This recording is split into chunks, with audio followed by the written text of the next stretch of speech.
ആമേൻ. ചേർന്ന് പറഞ്ഞേ ഹല്ലേലൂയ. പരസ്പരം സ്തുതിയെല്ലാം ഈശോ മിശിഹായിക്ക് സ്തുതിയായിരിക്കട്ടെ. പരസ്പരം സ്തുതിയെല്ലാമോ? ശാന്തമായിട്ടിരിക്കാം, ഇരിക്കാം.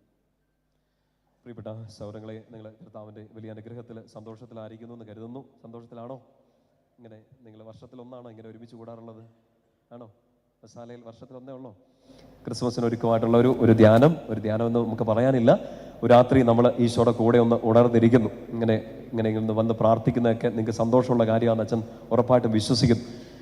ഞാൻ 500 രൂപ കൊടുത്തതിൻ്റെയൊക്കെ പുള്ളി മുതലാക്കിയിട്ടുണ്ട്. നന്നായിട്ട് പ്രോത്സാഹിപ്പിച്ചു. എന്തൊക്കെയാണ് സോഷ്യൽ മീഡിയ ഇൻഫ്ലുവൻസറോ പറഞ്ഞവനെ ഞാൻ പിന്നെ കാണുന്നുണ്ട് അല്ലേ? അങ്ങനെയൊക്കെ പറയട്ടെ. അങ്ങനെ പറയുമ്പോൾ നമുക്ക് കയറി വരാൻ ഒരു സന്തോഷമാകും. അത് പക്ഷേ എൻ്റെ വലിയ സന്തോഷമല്ല. എനിക്ക് ആകെയുള്ളൊരു സന്തോഷം, ഞാനൊരു സുവിശേഷ പ്രഘോഷകനാണെന്ന് ആരെങ്കിലും പറയുമ്പോൾ അതെനിക്ക് വലിയ സന്തോഷമാണ്. നിങ്ങൾക്കും അതൊരു സന്തോഷമാണെന്ന് തോന്നുന്നു. ബാക്കിയെല്ലാം നൈമിഷികവും ബാക്കിയെല്ലാം ഇന്നോ നാളെയോ തീരാനുള്ള കാര്യങ്ങളാണ്. ഈശോയെ പ്രഘോഷിക്കുക എന്നുള്ളത് നമ്മുടെ അവസാന ശ്വാസം വരെയുള്ള ദൗത്യമാണ്. ആരുടെ ദൗത്യം? അച്ഛൻ്റെ ദൗത്യം ആണോ? നമ്മുടെ ദൗത്യം. പറഞ്ഞേ ഹല്ലേലൂയ. മാമോദീസ ജലം ശിരസിൽ വീണ എല്ലാവരുടെയും ദൗത്യമാണത്. നിങ്ങൾ ലോകമെങ്ങും പോയി സകല സൃഷ്ടികളോടും സുവിശേഷം പ്രഘോഷിക്കുക. എത്ര പേരോട് പറഞ്ഞു നിങ്ങൾ സുവിശേഷം? രാത്രി ഉറക്കവിളച്ച് ചോദിക്കാനുള്ള ചോദ്യങ്ങളൊക്കെയാണ്. നിങ്ങൾ എത്ര പേരോട് പറഞ്ഞു എന്ന് വെച്ചാൽ ആ ഉത്തരം നിങ്ങൾ പറയണം. പറയാണ്ട് സ്വർഗത്തിലേക്ക് ചെല്ലാമെന്ന് വിചാരിക്കരുത്. അതുകൊണ്ട് ആരോടെങ്കിലുമൊക്കെ സുവിശേഷം പറഞ്ഞേക്കുക. പറഞ്ഞേ ഹല്ലേലൂയ. ഇവിടെ സൗരങ്ങളെ, നമ്മൾ ക്രിസ്തുമസിന് വേണ്ടിയൊക്കെ നന്നായിട്ട് പ്രാർത്ഥിച്ചൊരുങ്ങുന്ന ഒരു കാലമാണ്. ഈശോ ജനിക്കും എന്ന് കേട്ടതാണ് ലോകം കേട്ട ഏറ്റവും നല്ല സുവിശേഷം അല്ലേ? ഈശോ ജനിക്കും എന്നുള്ളതാണ് ലോകം കേട്ട ഏറ്റവും നല്ല സുവിശേഷം, ഏറ്റവും നല്ല സദ്വാർത്ത. അതുകൊണ്ടാണ് വിശുദ്ധ ലൂക്കാ ശ്ലീഹായുടെ സുവിശേഷത്തിൽ 2-ാമത്തെ അധ്യായത്തിൽ മാലാഖമാര് വന്ന് ആട്ടിടയന്മാരുടെ അടുത്ത് വന്ന് പറയുന്ന ഒരു സന്ദേശം, ഒരു ദൂതുണ്ട്. എന്താണ് ദൂത്? അത്യുന്നതങ്ങളിൽ ദൈവത്തിന് സ്തുതിയൊന്നുമല്ല, അതൊക്കെ പാട്ടായിരുന്നു. ഇടിയും തൊഴിയൊക്കെ കഴിഞ്ഞിട്ടുള്ള പാട്ടായിരുന്നു. ഇതാ സകല ജനത്തിനും വേണ്ടിയുള്ള സന്തോഷത്തിന്റെ സദ്വാർത്ത ഞാൻ നിങ്ങളെ അറിയിക്കുന്നു. ആർക്ക് വേണ്ടിയുള്ള സന്തോഷത്തിന്റെ സദ്വാർത്തയാണ്? സകല ജനങ്ങൾക്ക് വേണ്ടിയുള്ള സന്തോഷത്തിന്റെ സദ്വാർത്ത. എന്താണ് സദ്വാർത്ത? ലോട്ടറി അടിച്ചേ ആണോ? അതാണോ സദ്വാർത്ത? ഇല്ല. കൊച്ചിന്റെ കല്യാണം നടന്നു ആണോ? നിങ്ങൾക്ക് ജോലി കിട്ടി അതാണോ? അതൊക്കെ കുഞ്ഞു കുഞ്ഞു സന്തോഷങ്ങളാണ്. സകല ജനത്തിലുള്ള സന്തോഷം അല്ലാതെ ആണോ? നിങ്ങളുടെ കൊച്ചിന്റെ കല്യാണം നടന്നു എന്നുള്ളത് നിങ്ങളുടെ സന്തോഷ വാർത്തയാണ്. അയൽപ്പക്കക്കാർക്ക് അത് വലിയ സന്തോഷമൊക്കെ ആണോ? അയ്യോ, ആണോ? ചിലപ്പോൾ അങ്ങനെ ആയിരിക്കും. നമുക്ക് ചിലപ്പോൾ വലിയ ഇഷ്ടപ്പെടുകയൊന്നുമില്ല. മറ്റുള്ളവർക്ക് വലിയ നന്മയൊക്കെ വന്നു എന്ന് പറഞ്ഞാൽ അത്ര വലിയ സുഖമൊക്കെയാണോ നമുക്ക്? അസൂയൊന്നുമില്ല, എന്നാലും ചെറിയ ഇഷ്ടക്കേടും ദേഷ്യവും സങ്കടവും കലിപ്പും കല്ലെടുത്തെറിയാനും അങ്ങനെയുള്ള കുറച്ച് സൂക്കേടുകളൊക്കെ നമുക്കുണ്ടാവും. അസൂയൊന്നുമില്ല. എൻ്റെ പ്രിയപ്പെട്ട സ്വരങ്ങളെ, നമ്മുടെ ജീവിതത്തിൽ സംഭവിക്കുന്ന എല്ലാ സന്തോഷത്തിൻ്റെ കാര്യങ്ങളും ഒരുപക്ഷെ നമുക്കോ നമ്മുടെ പ്രിയപ്പെട്ടവർക്കോ നമ്മുടെ കുടുംബത്തിനോ മാത്രമുള്ളൊരു സന്തോഷമായിരിക്കും. പക്ഷേ സകല ജനത്തിനു വേണ്ടിയുള്ള സന്തോഷത്തിന്റെ സദ്വാർത്ത, ഒറ്റ സുവിശേഷം, ഒറ്റ സദ്വാർത്ത. എന്താണത്? നിങ്ങൾക്കായി ഒരു രക്ഷകൻ കർത്താവായ യേശു ക്രിസ്തു ഇന്ന് ജനിച്ചിരിക്കുന്നു. ഹല്ലേലൂയ. നമുക്ക് ലോകം മുഴുവനും അന്ന് 12,000 വർഷങ്ങൾക്ക് മുമ്പ് കേട്ട സുവിശേഷമല്ല. ഇന്ന് ഈ 2024 ക്രിസ്തുമസിന് നമ്മൾ ഒരുങ്ങുമ്പോഴും നമ്മൾ കേൾക്കേണ്ട ഏറ്റവും വലിയ സുവിശേഷം, നമ്മുടെ ഏറ്റവും വലിയ സന്തോഷത്തിന്റെ സദ്വാർത്ത ഇതാണ്: നിങ്ങൾക്കായി ഒരു രക്ഷകനല്ല, എനിക്കായി ഒരു രക്ഷകൻ കർത്താവായ യേശു ക്രിസ്തു ജനിച്ചിരിക്കുന്നു. പറഞ്ഞേ ഹല്ലേലൂയ. ജനിച്ചിരിക്കുന്നു എന്നുള്ളത് മാത്രമല്ല, ഈശോ ജനിച്ചു, ജീവിച്ചു, മരിച്ചു, അടക്കപ്പെട്ടു, ഉയർത്തെഴുന്നേറ്റു, ഇപ്പോഴും എൻ്റെ കൂടെ ഉണ്ട് എന്നുള്ളതാണ്. അന്ന് മാലാഖമാര് ആട്ടിടയന്മാരോട് പറഞ്ഞതല്ല, ഇന്ന് സഭ, ഇന്ന് വിശുദ്ധ ഗ്രന്ഥം ഇന്ന് നമ്മളോട് പറയുന്ന ഏറ്റവും വലിയ സന്തോഷത്തിന്റെ സദ്വാർത്ത ഈശോ ജനിച്ചു എന്ന് മാത്രമല്ല, ജീവിച്ചു, മരിച്ചടക്കപ്പെട്ടു, ഉയർത്തെഴുന്നേറ്റ് ഇപ്പോഴും എൻ്റെ കൂടെ ജീവിക്കുന്നു. പറഞ്ഞേ ഹല്ലേലൂയ. ഇത് നിങ്ങൾക്ക് സന്തോഷമുള്ള കാര്യമാണോ? ആണോ? ശരിക്കും സത്യം പറ. നിങ്ങൾ പറയുന്നത് എനിക്ക് കേൾക്കത്തില്ല. എന്നെ ഇനി ഇച്ചിരി കണ്ടിന്യൂസ് ആയിട്ടുള്ള ശുശ്രൂഷകളായതുകൊണ്ട് ഈ ചെവിക്കകത്തൂടെ പലതും കേൾക്കുന്നില്ല. ഈ ചെവിക്കകത്ത് പിന്നെയും കേൾക്കുന്നില്ല. നിങ്ങൾക്ക് നല്ല സുഖമാണ് ഇത് ഇങ്ങനെ ഒരു സ്പീക്കറിൽ കൂടെ കേട്ടുകൊണ്ടിരിക്കാൻ. ഞാൻ തന്നെ ഇത് കേട്ടുകൊണ്ടിരിക്കണ്ടേ പോകുന്ന സ്ഥലങ്ങളിലൊക്കെ. എൻ്റെ ഹൈ ഡെസിബിലുള്ള ഇത് കാരണം ചെവിക്കൊക്കെ ഭയങ്കര വേദനയും ചില സമയത്തൊന്നും കേൾക്കുന്നില്ല. അതോ ഇനി നിങ്ങൾ മറുപടി പറയാത്തയാണോ? പറയാത്തയാ. വളരെ ഉയർത്തി ശക്തിയോട് പറഞ്ഞേ ഹല്ലേലൂയ. ശക്തിയോട് പറഞ്ഞേ ഹല്ലേലൂയ. ആ പുറകിലിരിക്കുന്ന 3 പേര് പറഞ്ഞിട്ടില്ല. വെള്ള ഷർട്ട് ഇട്ട ചേട്ടൻ, വെള്ള ഷോൾ ഇട്ട ചേച്ചി, ബ്ലൂ ഷർട്ട് ഇട്ട ചേട്ടൻ, നിങ്ങൾ 3 പേരും പറഞ്ഞിട്ടില്ല. അവർക്ക് വേണ്ടി കൂടെ നിങ്ങൾ ഉറക്കെ പറഞ്ഞേ ഹല്ലേലൂയ. ശക്തിയോടെ പറഞ്ഞേ ഹല്ലേലൂയ. പ്രിയപ്പെട്ട സഹോദരങ്ങളെ, ഇത് രാത്രി നമുക്ക് വലിയൊരു അഭിഷേകത്തിൻ്റെ ഒരു രാത്രിയാണ്. അച്ഛനൊരു 2 സെഷൻ നിങ്ങളുടെ കൂടെ ഉണ്ടാകും. നമ്മൾ ആരാധിക്കും ഈശോ ഒരുമിച്ച്. ഒപ്പം തന്നെ നിങ്ങൾക്ക് ഒരു വലിയ സാക്ഷ്യം പ്രിയപ്പെട്ട നിഖിലിൻ്റെ സാക്ഷ്യമുണ്ട്. പിതാവിൻ്റെ ഒരു സാന്നിധ്യം നമ്മുടെ കൂടെയുണ്ട്. വലിയൊരു അഭിഷേകത്തിൻ്റെ രാത്രിയാണ്. അതുകൊണ്ട് 1 മിനിറ്റ് പോലും വെറുതെ കളയാതെ ഈ സുവിശേഷത്തിൻ്റെ ആഴം, ഈ സുവിശേഷത്തിൻ്റെ സൗന്ദര്യം ഈ രാത്രി നിങ്ങളൊന്ന് തിരിച്ചറിയുക. നമ്മൾ കേൾക്കേണ്ടതും ഏതൊരു ജീവിതാവസ്ഥയിൽ നമ്മൾ കേൾക്കേണ്ട സുവിശേഷം ഇതാണ്: എനിക്ക് ഒരു രക്ഷകനുണ്ട്. ഒന്നുറക്കെ പറഞ്ഞേ, എനിക്ക് ഒരു രക്ഷകൻ ഉണ്ട്. പറഞ്ഞേ ഹല്ലേലൂയ. അത് നിങ്ങളുടെ ഏത് ജീവിത സാഹചര്യം, നിങ്ങളുടെ ആത്മീയ പ്രശ്നങ്ങളാവട്ടെ, നിങ്ങളുടെ ഭൗതിക പ്രശ്നങ്ങളാവട്ടെ, ഒരു ഇരുട്ടിലൂടെ നിങ്ങൾ കടന്നു പോകുന്ന ഒരു സമയമാവട്ടെ, നമ്മളെല്ലാവരെയും പിടിച്ചുയർത്തേണ്ട വലിയ സുവിശേഷം ഇതാണ്: ആരൊക്കെ കൂടെ ഇല്ലെങ്കിലും, ആരൊക്കെ മാറി നിന്നാലും, ഇപ്പോഴും എന്നെ രക്ഷിക്കാൻ പറ്റുന്ന ഒരാൾ എൻ്റെ കൂടെ ഇവിടെ ഉണ്ട്. ആ ദൈവത്തിൻ്റെ പേര് ഈശോ എന്നാണ്. പറഞ്ഞേ ഹല്ലേലൂയ. ഇന്ന് പകല് നമ്മുടെ തലൂറിൽ ജെറുസലേം കൺവെൻഷൻ ആയിരുന്നു. അതിൻ്റെ 1ാമത്തെ ദിവസമാണ്. എന്നകത്ത് പറഞ്ഞ ഒരു കുഞ്ഞു കാര്യം മാത്രം നിങ്ങളൊന്ന് ഓർമ്മിപ്പിക്കണം. ഒരു കുഞ്ഞു കാര്യം, ബാക്കിയെല്ലാം ഈശോ സഹായിച്ച് മുമ്പോട്ട് പോകുന്ന ഞാൻ വിശ്വസിക്കുന്നു. എനിക്ക് ഏറ്റവും പ്രിയപ്പെട്ട എഴുത്തുകാരിൽ ഒരാളാണ്, ഏറ്റവും എന്നെ ഇൻഫ്ലുവൻസ് ചെയ്ത ചിന്തകരിൽ ഒരാളാണ് നമ്മുടെ മുൻപത്തെ മാർപ്പാപ്പ ബെനഡിക്റ്റ് 16 മാർപ്പാപ്പ. ഇപ്പോഴത്തെ പാപ്പയുടെ പേരാ? ഞങ്ങളൊരു പള്ളിയിൽ പോയി ചോദിച്ചപ്പോൾ അവരുടെ ബിഷപ്പിൻ്റെ പേര് അവർ പറഞ്ഞു. നിങ്ങൾ മിടുക്കരാണ്, നിങ്ങൾ മിടുക്കരാണ്. ഓക്കെ, എൻ്റെ പേര് ഫ്രാൻസ് മാർപ്പാപ്പ, മറന്നുപോകില്ല. കഴിഞ്ഞ പാപ്പയുടെ പേരെന്താ? ബെനഡിക്റ്റ് 16 മാർപ്പാപ്പ. എനിക്ക് പേഴ്സണലി എൻ്റെ വൈദിക ജീവിതത്തിൽ, ഈ സുവിശേഷ പ്രഘോഷണ ജീവിതത്തിൽ മാത്രമല്ല, എൻ്റെ ഒരു തോട്ട് പാറ്റേൺ മുഴുവൻ മാറ്റിമറിക്കാൻ വേണ്ടിയിട്ട് സഹായിച്ചത് ഈ മാർപ്പാപ്പയുടെ എഴുത്തുകളും ചിന്തകളുമാണ്. ഇങ്ങനെ ആവർത്തിച്ച് പെട്ടെന്നൊന്നും നമുക്ക് മനസ്സിലാവില്ല. എന്നാൽ ഇതിരുന്നൊന്ന് അധ്വാനിച്ചാൽ മനസ്സിലാക്കാൻ പറ്റുന്ന കുറച്ച് കാര്യങ്ങളുണ്ട്. ബാക്കിയെല്ലാം പരിശുദ്ധാത്മാവ് നമ്മൾ വിട്ടുകൊടുക്കുന്നു. ബെനഡിക്റ്റ് പാപ്പ പറഞ്ഞൊരു കാര്യം, അദ്ദേഹം 2007 ഒരു ചാക്രിക ലേഖനം എഴുതി. അദ്ദേഹത്തിൻ്റെ പേപ്പസി, അദ്ദേഹത്തിൻ്റെ പാപ്പാ സ്ഥാനാരോഹണത്തിന് ശേഷമുള്ള 2ാമത്തെ ചാക്രിക ലേഖനമാണ്. അതിൻ്റെ പേരിങ്ങനെയാണ്: സ്പേ സാൽവി. മലയാളത്തിൽ പ്രത്യാശയിൽ രക്ഷ, സേവ്ഡ് ബൈ ഹോപ്പ്. പ്രത്യാശയിലൂടെ നമുക്ക് ലഭിക്കുന്ന ഒരു രക്ഷയെക്കുറിച്ച് പാപ്പ എഴുതിയ വളരെ സുന്ദരമായ ഒരു ചെറിയ ചാക്രിക ലേഖനമാണ്. അതിനകത്ത് ഒരു പർട്ടിക്കുലർ സ്പേസിൽ എത്തിക്കഴിയുമ്പോൾ മാർപ്പാപ്പ ഇങ്ങനെ പറയുന്ന ഒരു കാര്യമുണ്ട്. പാപ്പ പറയാണ്, നമ്മുടെ ജീവിതത്തിൽ ഉണ്ടാകുന്ന നമ്മുടെ കണ്ണുനീരുകൾ, നമ്മുടെ സങ്കടങ്ങൾ, നമുക്ക് ഇട്ടേച്ചു പോകാൻ തോന്നുന്ന സമയങ്ങൾ, നമുക്ക് ഇത്രയൊക്കെ മതി എന്ന് തോന്നുന്ന സമയം, നമ്മുടെ ജീവിതത്തിൽ വല്ലാത്തൊരു ഇരുട്ട്, പ്രതീക്ഷിക്കാതെ ഒരു അശനിപാതം പോലെ, ഒരു ഇരുട്ട് പോലെ, ഒരു വലിയ ആഘാതം പോലെ നമ്മുടെയൊക്കെ ജീവിതത്തിൽ വരാറുണ്ടോ? നമ്മളെല്ലാം നല്ല സ്മൂത്തായിട്ട് പോകുന്നു എന്ന് കരുതുന്ന സമയത്ത് പെട്ടെന്ന് ഒരു ഇരുട്ട്, ഒരു വലിയ പ്രശ്നം നമ്മുടെ ജീവിതത്തിൽ വന്നേക്കാം. 1, 2, 3 പ്രശ്നങ്ങൾ വന്നേക്കാം.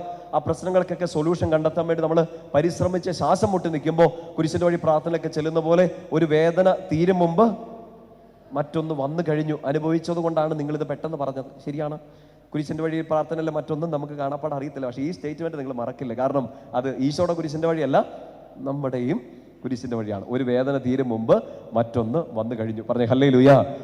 പാപ്പ ഇങ്ങനെ പറയാണ്, വളരെ സ്മൂത്തായിട്ട്, പ്രത്യേകിച്ച് വിശ്വാസത്തിൽ നിൽക്കുന്നവർ, പള്ളിയിൽ പോകുന്നവർ, ദൈവത്തെ ആശ്രയിക്കുന്നവർ, വചനം വായിക്കുന്നവർ, ഇവരുടെയൊക്കെ ജീവിതത്തിൽ ഒരു പ്രതീക്ഷയാണ്. ഒരു പ്രശ്നം ഉണ്ടാവില്ല, സങ്കടങ്ങൾ ഉണ്ടാവില്ല, സഹനങ്ങൾ ഉണ്ടാവില്ല. പക്ഷേ എല്ലാം സ്മൂത്തായിട്ട് നിൽക്കുന്ന സമയത്തായിരിക്കും പെട്ടെന്നൊരു ഇടിത്തി പോലെ ഒരു ബോംബ് പൊട്ടണത്. നമ്മുടെ കാൽച്ചോട്ടിലെ മണ്ണൊലിച്ചു പോകുന്ന ഒരു സമയം, പ്രതീക്ഷകളൊക്കെ തകിടം മറിഞ്ഞു പോകുന്ന ഒരു സമയം. അത് ചിലപ്പോൾ ബന്ധങ്ങളിൽ സംഭവിക്കുന്നതായിരിക്കാം, നിങ്ങളുടെ കുടുംബത്തിൽ സംഭവിച്ചായിരിക്കാം, നിങ്ങളുടെ ജോലിയിൽ വന്ന ഒരു ക്രൈസിസ് ആയിരിക്കാം, നിങ്ങളുടെ സമാധാനപൂർണ്ണമായ ഒരു ജീവിതത്തിൽ പെട്ടെന്ന് വന്ന ഒരു ബ്രേക്ക് ആയിരിക്കാം, മുമ്പോട്ട് പോകാൻ പറ്റാത്തൊരു സ്ഥിതി. എൻ്റെ പ്രിയപ്പെട്ട സഹോദരങ്ങളെ, ഇത് ഏതൊരു സമയത്തും വരാം. ആ സമയത്ത് പെട്ടെന്ന് മാനുഷികമായിട്ട് നമ്മുടെ ഉള്ളിലേക്ക് വരാൻ പോകുന്ന ഒരു വികാരമാണ് നിരാശ. മതി, ഇനി ജീവിക്കേണ്ട എന്ന് തോന്നുന്നു പോകുന്ന സമയം. ചിലപ്പോൾ അതൊരു കടബാധ്യതയുടെ രൂപത്തിലായിരിക്കാം. കടമെന്നൊക്കെ പറയുമ്പോൾ മനസ്സിലാവുമോ? കൊടുത്ത പൈസ തിരിച്ചു മേടിക്കാത്ത അതല്ല. കടമൊക്കെ അറിയാലോ. രോഗങ്ങൾ, നല്ല ആരോഗ്യമുള്ളൊരു ശരീരം പെട്ടെന്നൊരു രോഗം കാർന്നു തിന്നുന്നു. ആ രോഗം മാറാൻ വേണ്ടി ആശുപത്രികളിൽ കയറി ഇറങ്ങുന്നു. ഒന്നും ഇങ്ങനെ ആയിരുന്നില്ല, പെട്ടെന്നെല്ലാം മാറി മറിയുന്നു. നല്ല സമാധാനത്തിൽ നിന്നൊരു കുടുംബം പെട്ടെന്ന് ഒരു തിന്മ ഉള്ളിലോട്ട് കയറുന്നു. ഒരു സംശയത്തിൻ്റെയോ, ഒരു വഴക്കിൻ്റെയോ, ഒരു ആശയക്കുഴപ്പത്തിൻ്റെയോ, ഒരു സ്വത്ത് തർക്കത്തിൻ്റെയോ, ഒരു ഈഗോയുടെ ഒരു പ്രശ്നം ആ കുടുംബത്തിലേക്ക് വരുന്നു. വളരെ സ്മാർട്ടായിട്ട്, വളരെ മിടുക്കരായിട്ട് പൊക്കോണ്ടിരുന്ന ഒരു കുടുംബം പെട്ടെന്ന് ഒരു ചീട്ടുകൊട്ടാരം പോലെ കൺമുമ്പിൽ തകർന്ന് തരിപ്പണായിട്ട് നിൽക്കുകയാണ്. വളരെ നല്ല സൗഹൃദത്തിലുള്ള ചില വ്യക്തികൾ ഒരു കാരണമില്ലാതെ പെട്ടെന്ന് ഒരു ദിവസം പിണങ്ങി മാറുകയാണ്. നമുക്ക് പ്രതീക്ഷയായിരുന്ന, നമുക്ക് ആശ്രയമായിരുന്ന നമ്മുടെ ജോലി പെട്ടെന്ന് ഒരു ദിവസം നഷ്ടപ്പെടുകയാണ്. അച്ഛനെ പറഞ്ഞു തരുന്ന സങ്കടങ്ങൾ, ഇത് പാപ്പ ഇങ്ങനെ പല രീതിയിൽ അവതരിപ്പിക്കുകയാണ്. നമ്മുടെ ജീവിതത്തിലേക്ക് പെട്ടെന്ന് ചിലപ്പോൾ ഒരു കൊടുങ്കാറ്റ് പോലെ ഇതൊക്കെ വന്നേക്കാം. പറഞ്ഞേ ഹല്ലേലൂയ. ആ വന്നു കഴിയുമ്പോൾ എനിക്കോ നിങ്ങൾക്കോ പാപ്പ പറയാണ്, ഈ വായിക്കുന്ന ഏതൊരു വ്യക്തിയും, ചിന്തിക്കുന്ന ഏതൊരു വ്യക്തിക്കും ആദ്യം വരാൻ പോകുന്ന സാധ്യതകൾ ഒന്നാണ് നിരാശ. മതി, കർത്താവ് പോലും കൈവിട്ടോ എന്ന് തോന്നിപ്പോകുന്ന രാവുകളും പകലുകളും. ഇങ്ങനെ ഒരു സങ്കടത്തെക്കുറിച്ച് പറഞ്ഞ് അവതരിപ്പിച്ചിട്ട് മാർപ്പാപ്പ പറയാണ്, എനിക്കും ഉണ്ടായിട്ടുണ്ട് അങ്ങനെ. മാർപ്പാപ്പ ഇങ്ങനെ പറയാണ്, എനിക്കും അങ്ങനത്തെ സങ്കടങ്ങൾ ഉണ്ടായിട്ടുണ്ട്, വേദനകൾ ഉണ്ടായിട്ടുണ്ട്, എന്നെയും തെറ്റിദ്ധരിച്ചിട്ടുണ്ട്, എന്നെ മനസ്സിലാക്കാതെ പോയിട്ടുണ്ടെന്നൊക്കെ പറഞ്ഞ് മാർപ്പാപ്പ ഇങ്ങനെ അവതരിപ്പിച്ച് അവസാനം ഇങ്ങനെ ഒന്ന് എഴുതി വെക്കുന്നുണ്ട്. ആ സ്റ്റേറ്റ്മെന്റ് വളരെ സുന്ദരമാണ്. ഞാനത് വായിച്ചിങ്ങനെ ചുമന്ന മഷിക്ക് ഇങ്ങനെ അടയാളപ്പെടുത്തി പലതവണ അടയാളപ്പെടുത്തിയിട്ട് ഞാൻ ഇൻസ്റ്റഗ്രാമിൽ സ്റ്റോറിയൊക്കെ ആയിട്ടിട്ടായിരുന്നു. കാരണം എനിക്ക് അതിഭയങ്കരമായിട്ട് എനിക്കൊരു വല്ലാത്ത ഉള്ളിലൊരു കുളിർമ തോന്നിപ്പോയ, ഒരു ആത്മീയ കുളിർമ തോന്നിപ്പോയ എഴുത്താണത്. മാർപ്പാപ്പ ഇങ്ങനെ എഴുതി വെക്കുകയാണ്, when there is no one with me, എൻ്റെ കൂടെ ആരും ഇല്ലാത്തപ്പോഴും, when there is no one to hear me, എന്നെ കേൾക്കാൻ ഒരാളില്ലാത്തപ്പോഴും, when there is no one to help me, എന്നെ സഹായിക്കാൻ ഒരാളില്ലാത്തപ്പോഴും, when there is no one in whom I can trust, ഒന്ന് trust ചെയ്യാൻ, ഒന്ന് വിശ്വസിക്കാൻ എനിക്ക് ഒരാളില്ലാത്തപ്പോഴും, Christ is still with me, അപ്പോഴും ക്രിസ്തു എൻ്റെ കൂടെ തന്നെയുണ്ട്. പറഞ്ഞേ ഹല്ലേലൂയ. ഈ ബോധ്യം ഉള്ളിലുണ്ടെങ്കിൽ ഈ അവസ്ഥ എത്ര നിരാശപ്പെട്ടതാവട്ടെ, എത്ര ഇരുട്ടായി പോകട്ടെ, കയറിപ്പോരും. നിങ്ങൾ ചിലപ്പോൾ ചിന്തിക്കുക, അച്ഛനെ ഇവിടെ ഒന്ന് മൈക്കും പിടിച്ചത് പറഞ്ഞാൽ പോലെ കയറിപ്പോരുന്ന്. അനുഭവം ഉള്ളതുകൊണ്ട് പറയാണോ? കയറിപ്പോരാൻ ഇതല്ലാതെ വേറൊരു വഴിയില്ല. ഈശോയുടെ അടുത്ത് കുത്തിയിരിക്കുക, ഈശോയെ കേട്ടിരിക്കുക, എൻ്റെ ഈശോ എന്നെ കൈവിടില്ല എന്ന് ഉറപ്പിച്ചങ്ങ് വിശ്വസിക്കുക. നിങ്ങൾ ജില്ലായിട്ട് കയറിപ്പോരും, ഉറപ്പാണ്. വലതുകേർത്തി എന്ന് പറഞ്ഞേ ഹല്ലേലൂയ. ശക്തിയോട് പറഞ്ഞേ ഹല്ലേലൂയ. ആ ബോധ്യമില്ലെങ്കിൽ എൻ്റെ പ്രിയപ്പെട്ട സഹോദരങ്ങളെ, ചിലപ്പോൾ നമ്മൾ പെട്ടെന്നൊരു ദിവസം, ഒരു രാത്രി ആത്മഹത്യയെക്കുറിച്ച് ചിന്തിച്ചേക്കാം. പെട്ടെന്നൊരു ദിവസം ഇതൊക്കെ മതിയെന്ന് വിചാരിച്ചേക്കാം, ജീവിതം അവസാനിപ്പിച്ചേക്കാമെന്ന് കരുതിയേക്കാം. ഒരു കുഞ്ഞു കാരണമെന്ന് നമ്മൾ വിളിക്കുന്നതായിരിക്കാം, വലിയ കാരണമായിട്ട് ലോകം അവതരിപ്പിച്ചതായിരിക്കാം. പിടിച്ചു നിൽക്കാൻ പറ്റാത്തൊരു സാഹചര്യത്തിൽ നിരാശയിലേക്ക് കൂപ്പുകുത്തിപ്പോകുന്ന ചില പകലുകളിലും രാവിലെകളിലും പിടിച്ചു കയറി വരാൻ ഈ ഒറ്റ ബോധ്യമേ നമുക്ക് ആവശ്യമുള്ളൂ, ഈശോ കൂടെ ഉണ്ട്. നമ്മൾ കരുതിയിരുന്നു ജീവിതത്തിൻ്റെ ഒരു യാഥാർത്ഥ്യത്തിൽ നിങ്ങൾ ഏറ്റവും വലിയ പ്രതിസന്ധിയിലൂടെ കടന്നു പോകുന്ന ഒരു സമയത്ത് നിങ്ങളുടെ ആ പ്രിയപ്പെട്ടവരൊക്കെ കൂടെ കാണുമെന്ന് നിങ്ങൾ പ്രത്യാശിച്ചു. ഇന്ന് നിരാശയിലേക്ക് വീണത് നിങ്ങൾക്ക് ആ അപകടമോ നിങ്ങൾക്ക് ആ സങ്കടമോ ഉണ്ടായതിൻ്റെ പേരിലല്ല, പകരം നിങ്ങളുടെ കൂടെ ഏത് സങ്കടത്തിലും ഏത് അപകടത്തിലും കൂടെ നിൽക്കാമെന്ന് പറഞ്ഞ ആ ആൾ ഇപ്പൊ കൂടെ ഇല്ല എന്നുള്ളതാണ് നിങ്ങളെ ഏറ്റവും കൂടുതൽ ഇപ്പൊ ദുഃഖിപ്പിച്ച് നിർത്തിയിരിക്കുന്നത്. നിങ്ങളുടെ ജീവിത പങ്കാളി ആയിരിക്കാം, നിങ്ങളുടെ പ്രിയപ്പെട്ട ഒരു സുഹൃത്തായിരിക്കാം, നിങ്ങളുടെ സഹോദരങ്ങളായിരിക്കാം, നിങ്ങളെ സ്നേഹിക്കുമെന്ന് നിങ്ങൾ കരുതിയ ഒരാളായിരിക്കാം. അവസാന ശ്വാസം വരെ ഞാൻ നിന്റെ കൂടെ കാണുമെന്ന് നിങ്ങൾക്ക് ഉറപ്പ് തന്ന ഒരാൾ ഇപ്പൊ കൂടെയില്ല. സങ്കടം വന്നത് ഈ ഇരുട്ട് വന്നപ്പോഴല്ല, ഈ ഇരുട്ടിലും എൻ്റെ കൂടെ നിൽക്കാമെന്ന് പറഞ്ഞയാൾ എൻ്റെ കൂടെ ഇല്ലാത്തതാണ്. ഒരുപക്ഷെ വിവാഹം എന്നൊരു ബന്ധത്തിലൂടെ ഈശോ തന്നെ നിങ്ങൾക്ക് തന്ന ഒരാളുണ്ടാകാം. നിങ്ങളുടെ ഏതൊരു സങ്കടത്തിലും കൂടെ നിൽക്കാൻ വേണ്ടി കർത്താവ് നിയോഗിച്ച ആൾ, ആ ആളുടെ മുമ്പിൽ പോയി ഇന്ന് സ്നേഹത്തിന് വേണ്ടി, ഇന്നൊരു പരിഗണനയ്ക്ക് വേണ്ടി കെഞ്ചുന്ന, യാചിക്കുന്ന അവസ്ഥയിൽ ചിലപ്പോൾ ജീവിതം കൊണ്ട് എത്തിച്ചിട്ടുണ്ടാകാം. അവിടെയും ഈശോയിൽ വിശ്വസിക്കുന്ന ഒരാൾ പറയേണ്ട ഇത്രയേ ഉള്ളൂ, എനിക്കിപ്പം മിണ്ടാൻ എൻ്റെ കൂടെ ഒരാളില്ല, എന്നെ കേട്ടിരിക്കാൻ ഒരാൾ എൻ്റെ കൂടെ ഇല്ല, എന്നെ സഹായിക്കാൻ ഒരാളില്ല, എനിക്ക് വിശ്വസിച്ച് എൻ്റെ ഹൃദയം ഒന്ന് തുറന്ന് പറയാൻ ഒരാളില്ല. അപ്പോഴും ബാക്കി പറ, അപ്പോഴും ഒരാൾ എൻ്റെ കൂടെ ഉണ്ട്. ആര്? എൻ്റെ ഈശോ. വലതുകേർത്തി ശക്തിയോട് പറഞ്ഞേ ഹല്ലേലൂയ. ശക്തിയോട് പറഞ്ഞേ ഹല്ലേലൂയ. അടുത്തിരിക്കുന്ന കയ്യിലൊന്ന് പിടിക്കാമോ? ചുമ്മാ, ഇത് അച്ഛൻ്റെ ഒരു സൂക്കേടാണ് കേട്ടോ, അടുത്തിരിക്കുന്നവരുടെ കയ്യെ പിടിപ്പിക്കാന്നുള്ളത്. ഞാനിവിടെ ഭയങ്കര ഒറ്റയ്ക്കാണ്, നിങ്ങൾ അടുത്തിരിക്കുന്നവരുടെ കയ്യെ അവരുടെ മുഖത്തേക്കൊന്ന് നോക്കിക്കേ, കണ്ണിലോട്ട് നോക്കിക്കേ, കൈ തരാത്തവരെ ഒന്ന് തുറച്ചു നോക്ക്, ബാക്കിയുള്ളവരെ സ്നേഹത്തോടെ നോക്ക്, കൈയൊക്കെ പിടിച്ചു മേടിക്കും. പറ, നിന്റെ കൂടെ ആരും ഇല്ലേലും പറഞ്ഞേ ഈശോ നിന്റെ കൂടെ ഉണ്ട്, ഈശോ നിന്നെ കൈവിടില്ല. പറ, നിങ്ങളെ കൈവിട്ടു. നിങ്ങൾ എന്നിട്ട് നിങ്ങളുടെ കൈ ഒന്ന് കുടഞ്ഞേ, ചുമ്മാ ഒന്ന് കുടഞ്ഞേ, നന്നായിട്ട് കുടയും. ഒരാൾ നിങ്ങളുടെ കൈ ഇപ്പോൾ വിട്ടായിരുന്നു അല്ലേ? ആര്? നിങ്ങൾ അടുത്തിരുന്ന ഒരാൾ. ഇതിനു മുമ്പ് പലരും കൈവിട്ടിട്ടുണ്ട്. ആ കൈവിട്ടതിൻ്റെ ഒക്കെ സങ്കടമാണ് നമ്മളിപ്പോൾ കുടഞ്ഞു കളഞ്ഞ. കാരണം ഒരാൾ നിങ്ങളുടെ കയ്യെ പിടിച്ചിട്ടുണ്ട്. ആര്? ഈശോ. മനസ്സിലാവുന്നുണ്ടോ പറയണേ? അനുഭവം കൊണ്ട് പറയാണ്. നിങ്ങൾക്കുണ്ട് അനുഭവം, എനിക്കുണ്ട് അനുഭവം. എല്ലാം നമ്മുടെ കയ്യെ പിടിച്ച സകലരും നമ്മളെ കുടഞ്ഞ് തള്ളി മാറ്റി, നിന്നെ എനിക്ക് അറിയത്തുപോലില്ല എന്ന് പറഞ്ഞ് മാറുന്നുണ്ട്. പക്ഷേ ഒരാൾ ഇപ്പോഴും നമ്മുടെ കയ്യെ പിടിച്ചുകൊണ്ടിരിക്കുകയാണ്. വലതുകേർത്തി പറഞ്ഞേ ഹല്ലേലൂയ. ശക്തിയോട് പറഞ്ഞേ ഹല്ലേലൂയ. ഞാനിപ്പോൾ ഇത് പറഞ്ഞുകൊണ്ടിരിക്കും എൻ്റെ മനസ്സിൽ പെട്ടെന്ന് ഓടി വന്നു. ഞാൻ ഈ അടുത്തിടയ്ക്ക് ഒരു അനുഭവം യൂട്യൂബിൽ ഇങ്ങനെ ഒരു വളരെ കുഞ്ഞായിട്ടൊന്ന് പറഞ്ഞായിരുന്നു. ഈ അടുത്തിടയ്ക്ക് ഒരു സ്ഥലത്ത് ഇങ്ങനെ ഒരു ധ്യാനിപ്പിക്കാൻ പോയൊരു സ്ഥലത്ത് പരിചയപ്പെട്ട ഒരു കൊച്ചു പയ്യനാണ്. കൊച്ചു പയ്യൻ എന്ന് വെച്ചൊരു 26-27 വയസ്സുള്ളൊരു പയ്യൻ. ഇപ്പോൾ അവിടുത്തെ ഒരു ധ്യാനം എനിക്ക് ഇച്ചിരി സമയം കുറവായിരുന്നുകൊണ്ട് ഒറ്റ ദിവസത്തെ കൺവെൻഷൻ മാത്രമേ ഞാൻ പോയുള്ളൂ. അതെപ്പോഴും അങ്ങനെയൊക്കെയാണ് മിക്ക സ്ഥലങ്ങളിലും. ഹല്ലേലൂയ. കേൾക്കാമോ? ഓക്കെ. അപ്പോൾ അന്ന് വൈകുന്നേരം ഒരു 8 മണി 9 മണിയൊക്കെ ആയപ്പോഴത്തേനും ധ്യാനമൊക്കെ കഴിഞ്ഞു. ഞാൻ അച്ഛന്മാരുടെ കൂടെ ഭക്ഷണം കഴിക്കാൻ വേണ്ടി അകത്തോട്ട് കയറുന്ന സമയത്ത് കുറച്ച് ആൾക്കാരിങ്ങനെ കാണാനൊന്ന് ജസ്റ്റ് ഒന്ന് ബ്ലെസ്സിങ് മേടിക്കാൻ വേണ്ടി പ്രാർത്ഥിക്കാനൊക്കെ വന്നു. ഇപ്പം ഞാൻ ഓരോരുത്തരും ഇങ്ങനെ ജസ്റ്റ് ഒന്ന് കണ്ട് പ്രാർത്ഥിക്കണം. കാരണം രാത്രി എനിക്ക് തിരിച്ച് കോട്ടയത്തേക്ക് പോകേണ്ട അന്നെന്തോ ഒരു തിരക്കുള്ളൊരു ദിവസമായിരുന്നു. അപ്പോൾ തിരിച്ച് പെട്ടെന്ന് പോകണം. അതുകൊണ്ട് ജസ്റ്റ് ഇങ്ങനെ തലയിൽ ഇങ്ങനെ കൈവച്ച് പോകണം. അപ്പോൾ ഈ ഒരു പയ്യനെയും കൂട്ടിക്കൊണ്ട് അമ്മ വന്നു. 10, 26, 27 വയസ്സുള്ളൊരു ചെറുപ്പക്കാരനാണ്. ഞാൻ സത്യമായിട്ട് കണ്ടിട്ട് ഞാൻ ഒന്നുകൂടെ നോക്കി. ബാക്കി എല്ലാവരുടെ അടുത്ത് ഇങ്ങനെ ചുമ്മാ തലയിൽ തൊട്ട് പോയതുള്ളൂ. പക്ഷേ ഈ പയ്യനെ ഞാൻ ഒന്നുകൂടെ നോക്കി. ലിറ്ററലി നിങ്ങൾക്ക് പുറകിലിരിക്കുന്നവർക്ക് എന്നെ കാണാൻ തോന്നുന്നു. എൻ്റെ മുമ്പിൽ ഇങ്ങനെയാണ് നിന്ന്. നല്ല മിടുക്കൻ ചെറുക്കൻ. ഞാൻ ഒരു എക്സാജറേഷൻ ഉള്ള ഒരു അതിശയോക്തിയായിട്ട് പറയല്ല. ഒരു ഒടിഞ്ഞ ടോവിനോ തോമസ്, ഒരു ഒടിഞ്ഞ ടോവിനോ തോമസ്. നല്ല സുന്ദരക്കുട്ടനായ ഒരു ചെറുപ്പക്കാരൻ, നല്ല മിടുക്കൻ ഒരു ചെറുപ്പക്കാരൻ. പക്ഷെ ഇങ്ങനെ നിൽക്കണ്ടേ, ഇങ്ങനെ നിൽക്കാൻ കൈ രണ്ടും ഇങ്ങനെ പുറകോട്ട് പിരിഞ്ഞ് നടുവിങ്ങനെ വളഞ്ഞ് എൻ്റെ മുമ്പിൽ നിൽക്കുകയാണ്. രണ്ടാമത്തെ നോട്ടത്തിൽ എനിക്ക് പിടികിട്ടി ഇതിങ്ങനെ നിൽക്കുന്നത് ജന്മനാ ഉള്ള ഒരു ഡിഫക്റ്റ് അല്ല. നമുക്കിത് കണ്ടാൽ അറിയാലോ. ചിലപ്പോൾ ചിലപ്പോൾ കുറച്ച് ബുദ്ധിമുട്ടുകളൊക്കെ ആയിട്ട്, ശാരീരിക ബുദ്ധിമുട്ടുകളായിട്ട് ജനിക്കുന്ന മക്കളുണ്ട്. ചിലപ്പോൾ ആക്സിഡന്റ് പറ്റി ശരീരത്തിൻ്റെ ഷേപ്പ് മാറുന്നവരുണ്ട്. നമുക്ക് പെട്ടെന്ന് കണ്ടാൽ തിരിച്ചറിയാം. എനിക്കിത് മനസ്സിലായി, ഇത് ജന്മനാ ഉള്ള ഒരു ബുദ്ധിമുട്ടല്ല, എന്തോ ഒരു അസ്വസ്ഥത സംഭവിച്ചുകൊണ്ട്. ഞാൻ വിചാരിച്ചു ഇവന് തീരെ കോൺഫിഡൻസ് ഇല്ലാത്തൊരു മനുഷ്യനാണോ എന്ന് വിചാരിച്ചു. ഞാൻ ചുമ്മാ അടുത്തിങ്ങനെ നിന്നു. ഞാൻ അവൻ്റെ കണ്ണിലേക്ക് നോക്കി. ഞാൻ എൻ്റെ ജീവിതത്തിൽ കണ്ടിട്ടുള്ള ഏറ്റവും നിരാശ പിടിച്ച കണ്ണാണ്. ഏറ്റവും നിരാശ പിടിച്ചൊരു കണ്ണ്. ഒരു തരി പ്രകാശമില്ലാത്തൊരു കണ്ണ്. നമുക്കറിയില്ലല്ലോ നമ്മുടെ മുമ്പിൽ നിൽക്കുന്നവർക്ക് എന്തിലൂടെ കടന്നു പോകുന്നത്. ഞാൻ അവൻ്റെ 2 തോളിൽ ഇങ്ങനെ ചേർത്ത് പിടിച്ചിട്ട് ഞാൻ പറഞ്ഞു, മനെ ഉഷാറായിട്ട് നിൽക്കണമെന്ന്. അവൻ എന്നെ വളരെ വളരെ സഹതാപത്തോടെ ഇങ്ങനെ നോക്കി. തലയിങ്ങനെ താത്തിയിട്ട് കണ്ണിങ്ങനെ ചായച്ചിട്ടിട്ട് എന്നെ ഇങ്ങനെ നോക്കി. വല്ലാത്ത നിസ്സഹായസ്ഥ. എനിക്കൊന്നും പറയാൻ തോന്നിയില്ല, ഒന്നും പറയാൻ പറ്റണില്ല. കാരണം എന്നാ സംഭവം നമുക്ക് അറിയില്ല. ഞാൻ പറഞ്ഞ അച്ഛൻ മോന് വേണ്ടി പ്രാർത്ഥിക്കട്ടെ എന്ന് പറഞ്ഞു. അവനൊന്നും അനങ്ങിയില്ല, അങ്ങനെ ചുമ്മാ അങ്ങനെ നിൽക്കുകയാണ്. ഞാനിങ്ങനെ കൈ ഉയർത്തി അവൻ്റെ ശിരസിൽ വയ്ക്കാൻ വേണ്ടി ഇങ്ങനെ കൈ വെക്കാൻ വേണ്ടി തുടങ്ങിയപ്പോൾ ഇവൻ്റെ അമ്മച്ചി എൻ്റെ കയ്യിലോട്ട് കയറി പിടിച്ചു. ബ്ലസ് ചെയ്യാൻ വേണ്ടി ഉയർത്തി എൻ്റെ കയ്യിലോട്ട് കയറി പിടിച്ചു. 1 മിനിറ്റ് ഒരു കാര്യം പറഞ്ഞോട്ടെ എന്ന് ചോദിച്ചു. ഞാൻ പറഞ്ഞു, പറ അമ്മച്ചി എന്ന് പറഞ്ഞു. എന്നെ ഒരു ഇച്ചിരി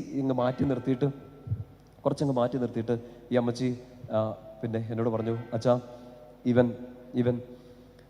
നിങ്ങൾക്കിത് പെട്ടെന്ന് മനസ്സിലാകാൻ വേണ്ടി ആ സ്ഥലത്തിൻ്റെ ഒരു പ്രൈവസി, ഈ വ്യക്തിയോടുള്ള വല്ലാത്ത പ്രൈവസിയും റെസ്പെക്റ്റും ഉള്ളതുകൊണ്ട് ആ സ്ഥലമോ സാഹചര്യമോ ഞാൻ പറയുന്നില്ല. നിങ്ങൾക്ക് മനസ്സിലാകാൻ വേണ്ടി ഞാൻ പറയാണ്, ഹി വാസ് മിസ്റ്റർ ഇരിങ്ങാലക്കുട. ഇവിടെയാണ് ആ സംഭവം നടക്കുന്നതെങ്കിൽ അയാൾ മിസ്റ്റർ ഇരിങ്ങാലക്കുടയായിരുന്നു. 26 എന്നെ ഈ കാണുന്നതിന് ഒരു വർഷം മുമ്പ്, 1 or 2 വർഷം മുമ്പ് എന്നെ കാണുന്നതിന് മുമ്പ് ഹി വാസ് മിസ്റ്റർ ഇരിങ്ങാലക്കുട അല്ല കേട്ടോ. ഇനി അത് തപ്പി നടക്കരുത്, ആരാണ് അവൻ എന്നൊക്കെ തപ്പി. ഞാൻ വേറൊരു സ്ഥലത്തെ കാര്യമാണ് ഈ പറഞ്ഞുകൊണ്ടിരിക്കുന്നത്. നിങ്ങൾക്കത് മനസ്സിലാവാൻ വേണ്ടി പറഞ്ഞാണ്. അപ്പം എനിക്ക് അമ്മ ഇത് പറയുമ്പോൾ എനിക്കത് വിശ്വസിക്കാൻ പറ്റുന്നില്ല. നമുക്കറിയാലോ ഒരു ബോഡി ബിൽഡർ ഇങ്ങനെ നിൽക്കില്ല. പക്ഷെ എന്തോ ഞാൻ വിചാരിച്ചു വല്ല ആക്സിഡന്റ് സംഭവിച്ചാണോ. ഈ അമ്മനോട് വളരെ സങ്കടത്തോടുകൂടി പറഞ്ഞാണ്, അച്ഛാ ഒരു 1.5 കൊല്ലം 2 കൊല്ലം മുമ്പ് എൻ്റെ കൊച്ചി ഇങ്ങനെ അല്ലായിരുന്നു. വല്ലാത്തൊരു സ്നേഹബന്ധത്തിലേക്ക് പോയി. വല്ലാത്തൊരു സ്നേഹബന്ധം വെച്ചാൽ വളരെ പവിത്രമായ സ്നേഹബന്ധം. അമ്മ പറഞ്ഞനുസരിച്ച് ഞാൻ അമ്മയെ കണ്ണും പൂട്ടി വിശ്വസിക്കുകയാണ്. അമ്മ പറഞ്ഞനുസരിച്ച് ഇവൻ്റെ നിഷ്കളങ്കതയും കണ്ടിട്ട് ഞാൻ ഉറപ്പായിട്ട് വിശ്വസിക്കുന്നു. അമ്മ പറഞ്ഞു, ഒരു തരത്തിലുള്ള തെറ്റിലേക്കോ ഒരു തരത്തിലുള്ള കുസൃതിയിലേക്കോ അവരുടെ പ്രണയബന്ധത്തിനിടയ്ക്ക് പോയിട്ടില്ല. നല്ലൊരു പക്വതയുള്ള ഒരു പ്രായത്തിലാണ് ഈ പെങ്കൊച്ചിനെ പരിചയപ്പെടുന്നത്. ഇവർ തമ്മിൽ സ്നേഹത്തിലാവുന്നത്. നല്ല പ്രണയത്തിലായി. മാതാപിതാക്കളുടെ ഒരു പെർമിഷൻ, ഒരു സൈലന്റ് പെർമിഷൻ അവിടെ ഉണ്ടായിരുന്നു. ഉറപ്പായിട്ടും 1 or 2 വർഷത്തിനുള്ളിൽ കല്യാണം നടക്കും. ഇവന് നല്ല ജോലിയുണ്ട്. ഈ പെങ്കൊച്ച് ജോലിക്ക് കയറാൻ പോവാണ്. എല്ലാം നല്ല രീതിയിൽ പൊക്കോണ്ടിരിക്കുന്നു. ഇവരുടെ 2 പേരുടെ കുടുംബം വലിയ സാമ്പത്തികമായിട്ട് വലിയ ബുദ്ധിമുട്ടുള്ളൊരു കുടുംബമല്ല. 2 ഏകദേശം ഒരേ ക്ലാസ്സിൽ, നമ്മളിങ്ങനെ ഒന്നും തിരിക്കാൻ പാടില്ലെങ്കിലും മനസ്സിലാവാൻ വേണ്ടിയിട്ട് പറയാണ്, ഒരേ ക്ലാസ്സിലുള്ള ഒരു കുടുംബം. നല്ല സ്നേഹബന്ധം. ഇവൻ്റെ വീട്ടിൽ വന്നിട്ടുണ്ട്, അമ്മയും അപ്പയും പരിചയപ്പെട്ടിട്ടുണ്ട്. ഈ അപ്പനും അമ്മയ്ക്ക് ഈ പെങ്കൊച്ചിനെ നല്ല ഇഷ്ടമാണ്. പക്ഷേ പെട്ടെന്നൊരു ദിവസം ഒരു കാരണമില്ലാതെ ഇവള് നമ്പർ ബ്ലോക്ക് ചെയ്യുന്നു.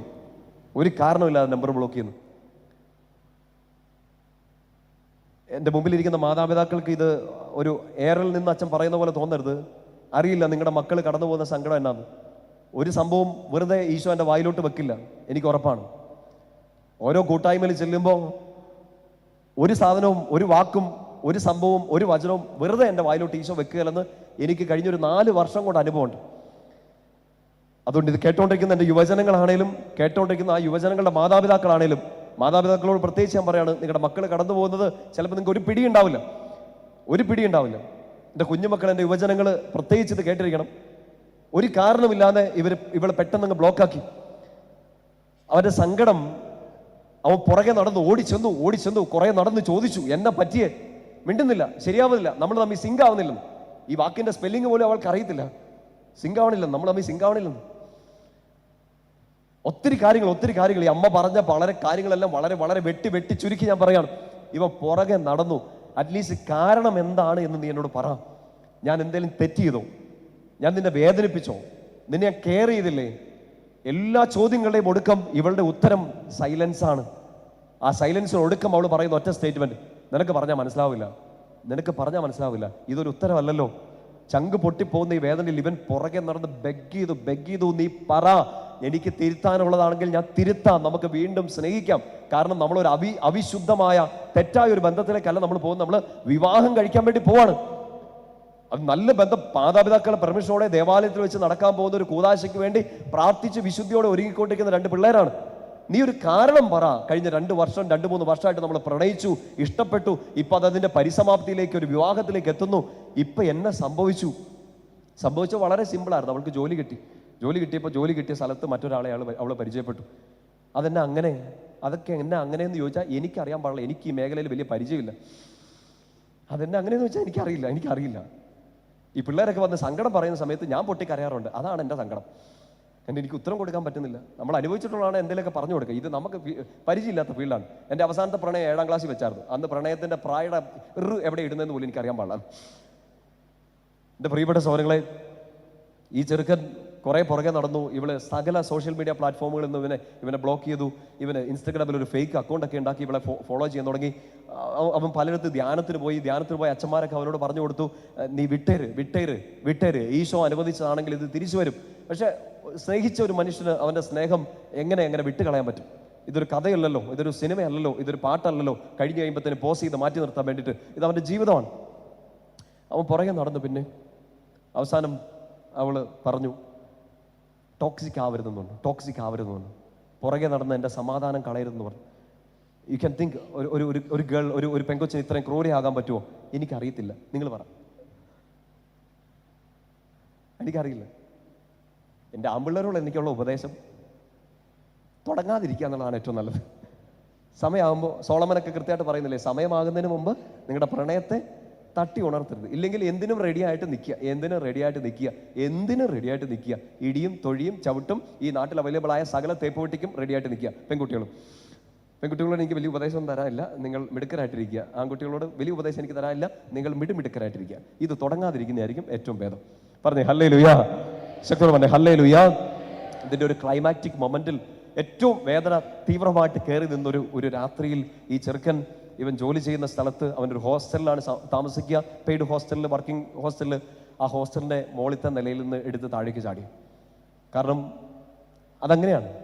ഈ നിരാശയ്ക്കും ആത്മഹത്യയ്ക്കും ഇടയ്ക്ക് ഒരു കുഞ്ഞു ലൈനുണ്ട്. ആ കുഞ്ഞു ലൈൻ ക്രോസ് ചെയ്താൽ ഞാനോ നിങ്ങളോ ഒക്കെ വീണു പോയേക്കാം, മരണത്തെക്കുറിച്ച് ചിന്തിച്ചേക്കാം.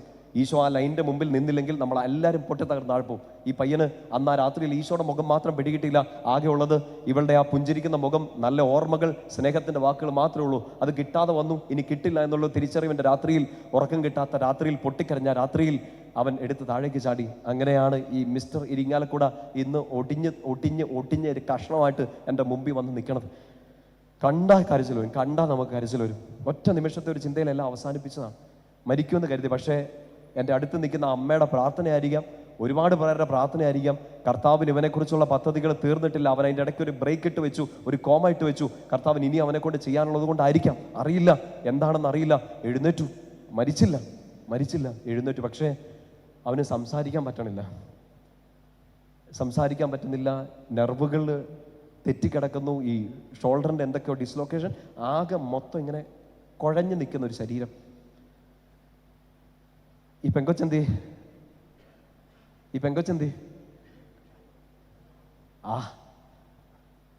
അമ്മയോട് ഞാൻ ചോദിച്ചതാണ്, ഈ മോളെന്തി, ഈ പെങ്കൊച്ചെന്തി? അമ്മ എന്നോട് പറഞ്ഞാണ്, അറിയത്തില്ല അച്ഛാ, അറിയത്തില്ല.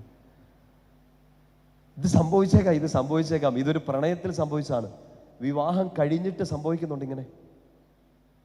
ഈ രാത്രിയിൽ അച്ഛൻ വന്നിട്ട് ദുരന്തങ്ങൾ പറയുകയാണോ? ഞാൻ വലിയ ബോധ്യത്തോടെ പറയുന്നു, ഒരു സാധനവും ഈശോ എൻ്റെ വായിലോട്ട് വെറുതെ വെക്കില്ല. ഇത് വിവാഹത്തിന് ശേഷം സംഭവിച്ച കുടുംബങ്ങളുണ്ട്.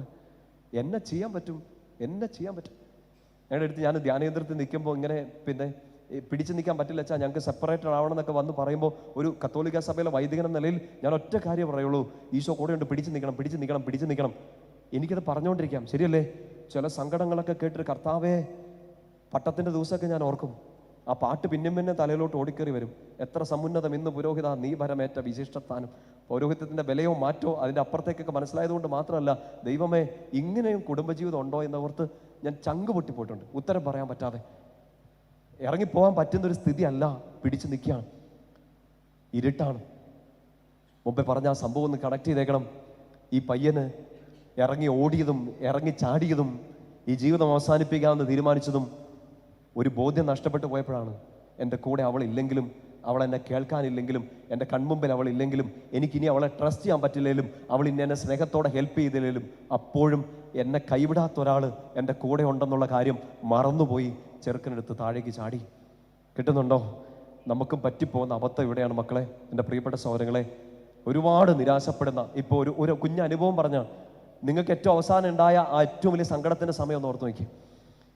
നമുക്ക് ഇട്ടേച്ചു പോകാൻ തോന്നി, നമുക്ക് മതിയെന്ന് തോന്നി, നമുക്ക് ഇത് മടുത്തും തോന്നി, എറിഞ്ഞു കളയാം ഈ ബന്ധമോ, ഈ സൗഹൃദമോ, ഈ ജോലിയോ, ഈ സ്ഥലമോ ഒക്കെ എറിഞ്ഞു പോകാൻ നമുക്ക് തോന്നി.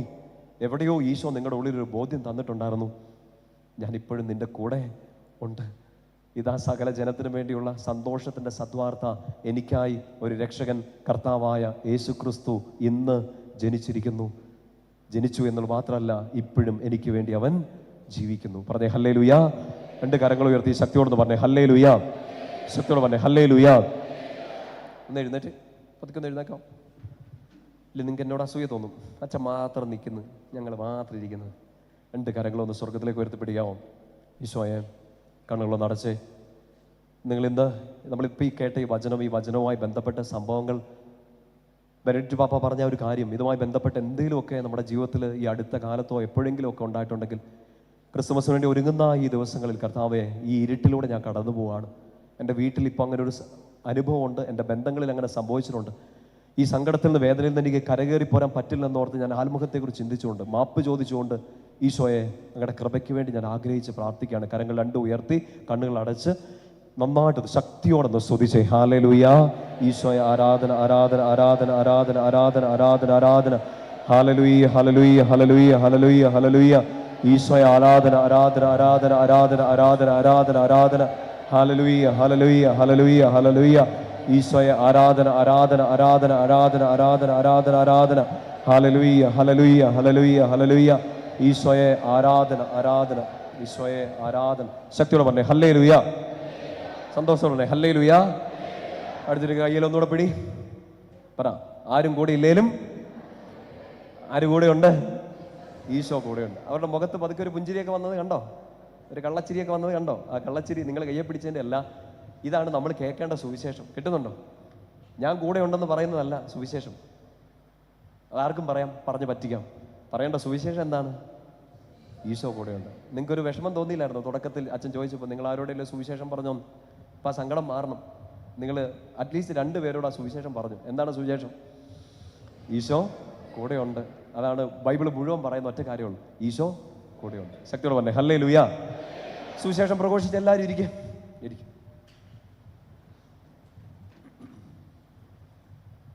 പ്രിയപ്പെട്ട സഹോദരങ്ങളെ, നമുക്ക് സങ്കീർത്തന പുസ്തകം 46-ാമത്തെ അധ്യായം എടുക്കാം. നിങ്ങൾ ബൈബിളൊന്നും കൊണ്ടുവന്നിട്ടില്ലല്ലോ അല്ലേ? പിന്നെ എങ്ങനെ എടുക്കും? 46-ാമത്തെ സങ്കീർത്തനം. നിങ്ങൾക്ക് ഇവിടെ ധ്യാനമൊക്കെ നടക്കുമ്പോഴും ഒക്കെ, ഇല്ലെങ്കിൽ ഇങ്ങനെ ഒരു വചന ശുശ്രൂഷയൊക്കെ നടക്കുമ്പോൾ ബൈബിളൊക്കെ കൊണ്ടുവരും കേട്ടോ, നല്ലതായിരിക്കും.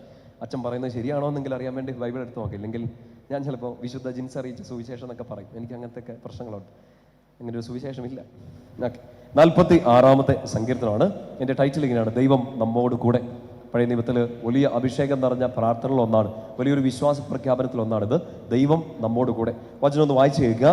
ദൈവമാണ് നമ്മുടെ അഭയവും ശക്തിയും, കഷ്ടതയിൽ അവിടുന്ന് സുനിശ്ചിതമായ തുണയാണ്. ഒന്ന് ഏറ്റു പറഞ്ഞേ, ദൈവമാണ് നമ്മുടെ അഭയവും ശക്തിയും, കഷ്ടതകളിൽ അവിടുന്ന് സുനിശ്ചിതമായ തുണയാണ്. അടുത്ത വചനം ഇങ്ങനെയാണ്, ശ്രദ്ധിച്ച് കേൾക്കുക.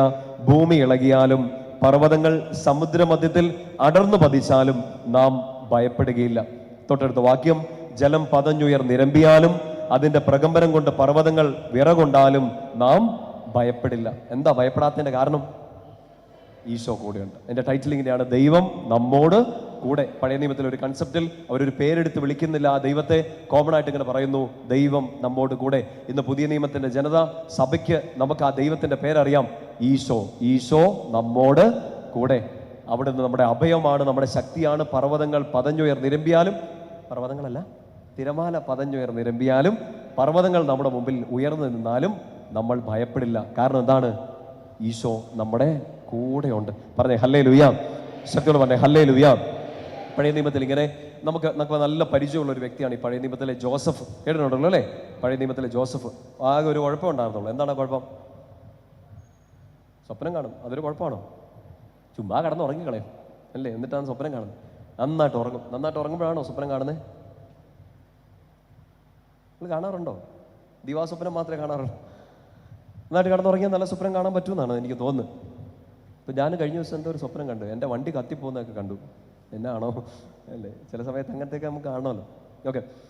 അപ്പോൾ ഈ ജോസഫിൻ്റെ ആകെയുള്ള പ്രശ്നം, നന്നായിട്ട് കിടന്നുറങ്ങും, അത് നല്ല കാര്യമാണ്. കിടന്നുറങ്ങി നല്ല സ്വപ്നങ്ങൾ കണ്ടു. പ്രശ്നം എന്താണെന്ന് വെച്ചാൽ ഈ കണ്ട സ്വപ്നം ബന്ധുക്കളോട് പറഞ്ഞു എന്നുള്ളതാണ്. കണ്ട സ്വപ്നം ആരോട് പറഞ്ഞു? ബന്ധുക്കളോട് പറഞ്ഞു. അതാണ് പ്രശ്നം പറ്റി. നമ്മുടെ കാര്യമല്ല, പണ്ട് ഇസ്രായേലിലെ പ്രശ്നങ്ങളാണ്, ഇവിടുത്തെ പ്രശ്നങ്ങളൊന്നല്ല. നമ്മുടെ സ്വപ്നങ്ങൾ നമ്മൾ ബന്ധുക്കളോട് ഒഴികെ ബാക്കി എല്ലാവരോടും പറയുന്നുണ്ടെന്ന് തോന്നുന്നു. നല്ലത് വരട്ടെ, ആമേൻ. അപ്പോൾ തൻ്റെ പ്രിയപ്പെട്ടവരോട്, കുടുംബാംഗങ്ങളോട്, സഹോദരങ്ങളോട് സ്വപ്നമൊക്കെ പറഞ്ഞു. സ്വപ്നം പറഞ്ഞപ്പം ചേട്ടന്മാർക്ക് ഇഷ്ടപ്പെട്ടൊന്നുമില്ല. ചേട്ടന്മാർ ഇടിച്ച് കുഴിയിലിട്ടു. ആ കുഴിയിൽ നിന്ന് എടുത്ത് കയറി പൊത്തിഫറിൻ്റെ വീട്ടിലെത്തുന്നു. അവിടെ വേറെ പ്രശ്നങ്ങൾ. പക്ഷേ ജോസഫിനെ ദൈവം അവിടുന്ന് പിടിച്ചു ഉയർത്തുന്നതൊക്കെ നമ്മൾ കാണുന്നുണ്ട്. പ്രിയപ്പെട്ട സഹോദരങ്ങളെ, ഇതൊക്കെ നമ്മുടെ ജീവിതത്തിലൊക്കെ സംഭവിക്കുന്ന ഒരു കാര്യമാണ്. പക്ഷെ അവസാനം എത്തുമ്പോൾ ജോസഫിന്റെ മുമ്പിലേക്ക് എല്ലാവരും തിരിച്ചു വരുന്നു. ജോസഫിന്റെ ആ ഒരു വലിപ്പമൊക്കെ അവർ തിരിച്ചറിയുന്നു. അപ്പനും സഹോദരങ്ങളും ഒക്കെ ജോസഫ് സ്വപ്നം കണ്ടതുപോലെ ജോസഫിന്റെ മുമ്പിൽ വന്ന് കുമ്പിടുന്നു. ദൈവത്തിന്റെ അനുഗ്രഹം അവനിലേക്ക് നിറയുന്നു. ഈ ഉൽപ്പത്തി പുസ്തകം അവസാനിക്കുമ്പോൾ എൻ്റെ മനസ്സിൽ ഈ അധ്യായം ഒന്ന് ഓർത്തിരുന്നാൽ മതി. ഉൽപ്പത്തി പുസ്തകം 49 അധ്യായത്തിലാണ് ജോസഫിന്റെ അപ്പച്ചൻ ഈ യാക്കോബ് അനുഗ്രഹിക്കുകയാണ്. ഓരോ മക്കളെയും പിടിച്ച് യാക്കോബ് അനുഗ്രഹിക്കുന്നു. അപ്പോൾ ഈ ജോസഫിനെ അനുഗ്രഹിക്കുന്ന സമയത്ത് 49 അധ്യായത്തിൽ നമ്മളിങ്ങനെ വായിക്കും. ജോസഫിനെ കുറിച്ച് അപ്പൻ ഇങ്ങനെയാ പറയുക, ജോസഫ് ഫലം തരുന്ന ഒരു വൃക്ഷമാണ്, നീർച്ചാലിനരികെ നട്ട ഫലം തരുന്ന ഒരു വൃക്ഷമാണ് ജോസഫ്. തൊട്ടടുത്ത വാക്യം ജോസഫിനെ കുറിച്ച് അപ്പനിങ്ങനെ പറയും, അവന്റെ ശാഖകൾ മതിലിന് മീതെ പടർന്നു നിൽക്കുന്നു. ജോസഫ് ഫലം തരുന്ന നല്ലൊരു വൃക്ഷമാണ്, അവന്റെ ശാഖ മതിലിന് മീതെ പടർന്നു നിൽക്കുന്നു. ഈ വചനത്തിന്റെ അർത്ഥം എന്താണെന്നറിയോ? മതില് എന്താണ്? മതിലെന്താണ്? മഴയോ? അതിരാ? അത് അതിര്. മതിലെന്താന്ന് പറ. പോടും. മതിൽ. ഓക്കെ, മതിൽ നമുക്കൊന്ന് മനസ്സിലാകാൻ വേണ്ടി നമ്മുടെ മുമ്പിലേക്ക് മുമ്പോട്ടുള്ള യാത്രയ്ക്ക് തടസ്സമായിട്ടാണ് ഈ മതിൽ നിൽക്കുന്നത്. ശരിയാണോ? ഒരു മതിൽ തടസ്സമാണ്. നിങ്ങൾക്ക് ചാടിക്കിടക്കാൻ പറ്റുമോ എന്ന് അറിഞ്ഞൂടാ. നിങ്ങൾക്ക് ഇപ്പൊ ഗേറ്റ് ഉണ്ടോ എന്ന് തപ്പാൻ അറിയത്തില്ല. എന്തായാലും മതിൽ മുമ്പോട്ടുള്ള യാത്രയ്ക്ക് തടസ്സമാണ്. നിങ്ങളുടെ തൊട്ടടുത്ത വീട് ഇല്ലെങ്കിൽ നിങ്ങളുടെ വീട് ഓർത്ത് നോക്കിയേ, നിങ്ങൾ ആ മതിൽ കെട്ടിയേക്കുന്നത് എന്തിനാണ്? അതൊരു തടസ്സമാണ്. ആവശ്യമില്ലാണ്ട് ഇങ്ങോട്ട് കയറണ്ടെന്നുള്ള ഒരു തടസ്സമാണ്, യാത്രയ്ക്ക് ഒരു തടസ്സമാണ്. ജോസഫിനെ കുറിച്ച് പറയാണ്, ജോസഫിന്റെ ശാഖകൾ മതിലിന് മീതെ പടർന്നു നിൽക്കുന്നു. ഇപ്പം നമ്മുടെ ജീവിതത്തിൽ ഇപ്പോൾ നമ്മൾ ഈ പറഞ്ഞൊരു സംഭവങ്ങളൊക്കെ എടുക്കാൻ ബന്ധപ്പെട്ട് നമ്മൾ നല്ല വളരെ സുഗമമായിട്ട് പൊക്കോണ്ടിരിക്കുന്ന ഒരു ജീവിതത്തിന് മുമ്പിലേക്ക് പെട്ടെന്നൊരു മതിൽ രൂപപ്പെടുകയാണ്. കടമായിട്ടോ, രോഗമായിട്ടോ, നിങ്ങളുടെ പ്രിയപ്പെട്ടവരുടെ മരണമായിട്ടോ, നിങ്ങളുടെ ജീവിതത്തിലുണ്ടായ ഒരു തെറ്റിദ്ധാരണയായിട്ടോ പെട്ടെന്നൊരു മതിൽ നിങ്ങളുടെ മുമ്പിൽ നിൽക്കുകയാണ്. നിങ്ങളത് പ്രതീക്ഷിച്ചില്ല. എന്നെ ചെയ്യേണ്ടതെന്ന് അറിഞ്ഞൂടാ, ഇതെങ്ങനെ ചാടിക്കിടക്കണം എന്ന് അറിഞ്ഞൂടാ, ഇത് തകർത്ത് കളയാനുള്ള ഒരു ആരോഗ്യം, സമയം നിങ്ങൾക്കില്ല. ആകെയുള്ളൊരു ബുദ്ധിമുട്ട്, കർത്താവേ ഇതെങ്ങനെ ഇവിടെ വന്നു, ഇനി എന്നാ ചെയ്യുമെന്ന് ഓർത്ത് ചിലപ്പോൾ നിരാശയിലേക്ക് പോയേക്കാം. മതിൽ. ജോസഫിനെ കുറിച്ച് പറയാണ്, ജോസഫ് ഒരു വൃക്ഷമാണ്, അവന്റെ ശാഖ മതിലിന് മീതെ പടർന്നു നിൽക്കുന്നു. നല്ല ബോധ്യത്തോടെ ഇത് മനസ്സിലാക്കണം.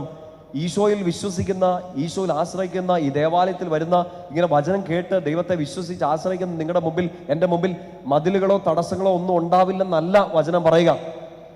മതിലുകൾ ഉണ്ടാകും, തടസ്സങ്ങൾ ഉണ്ടാകും, പർവ്വതങ്ങൾ ഉയരും, തിരമാലകൾ ആർത്തിരമ്പും.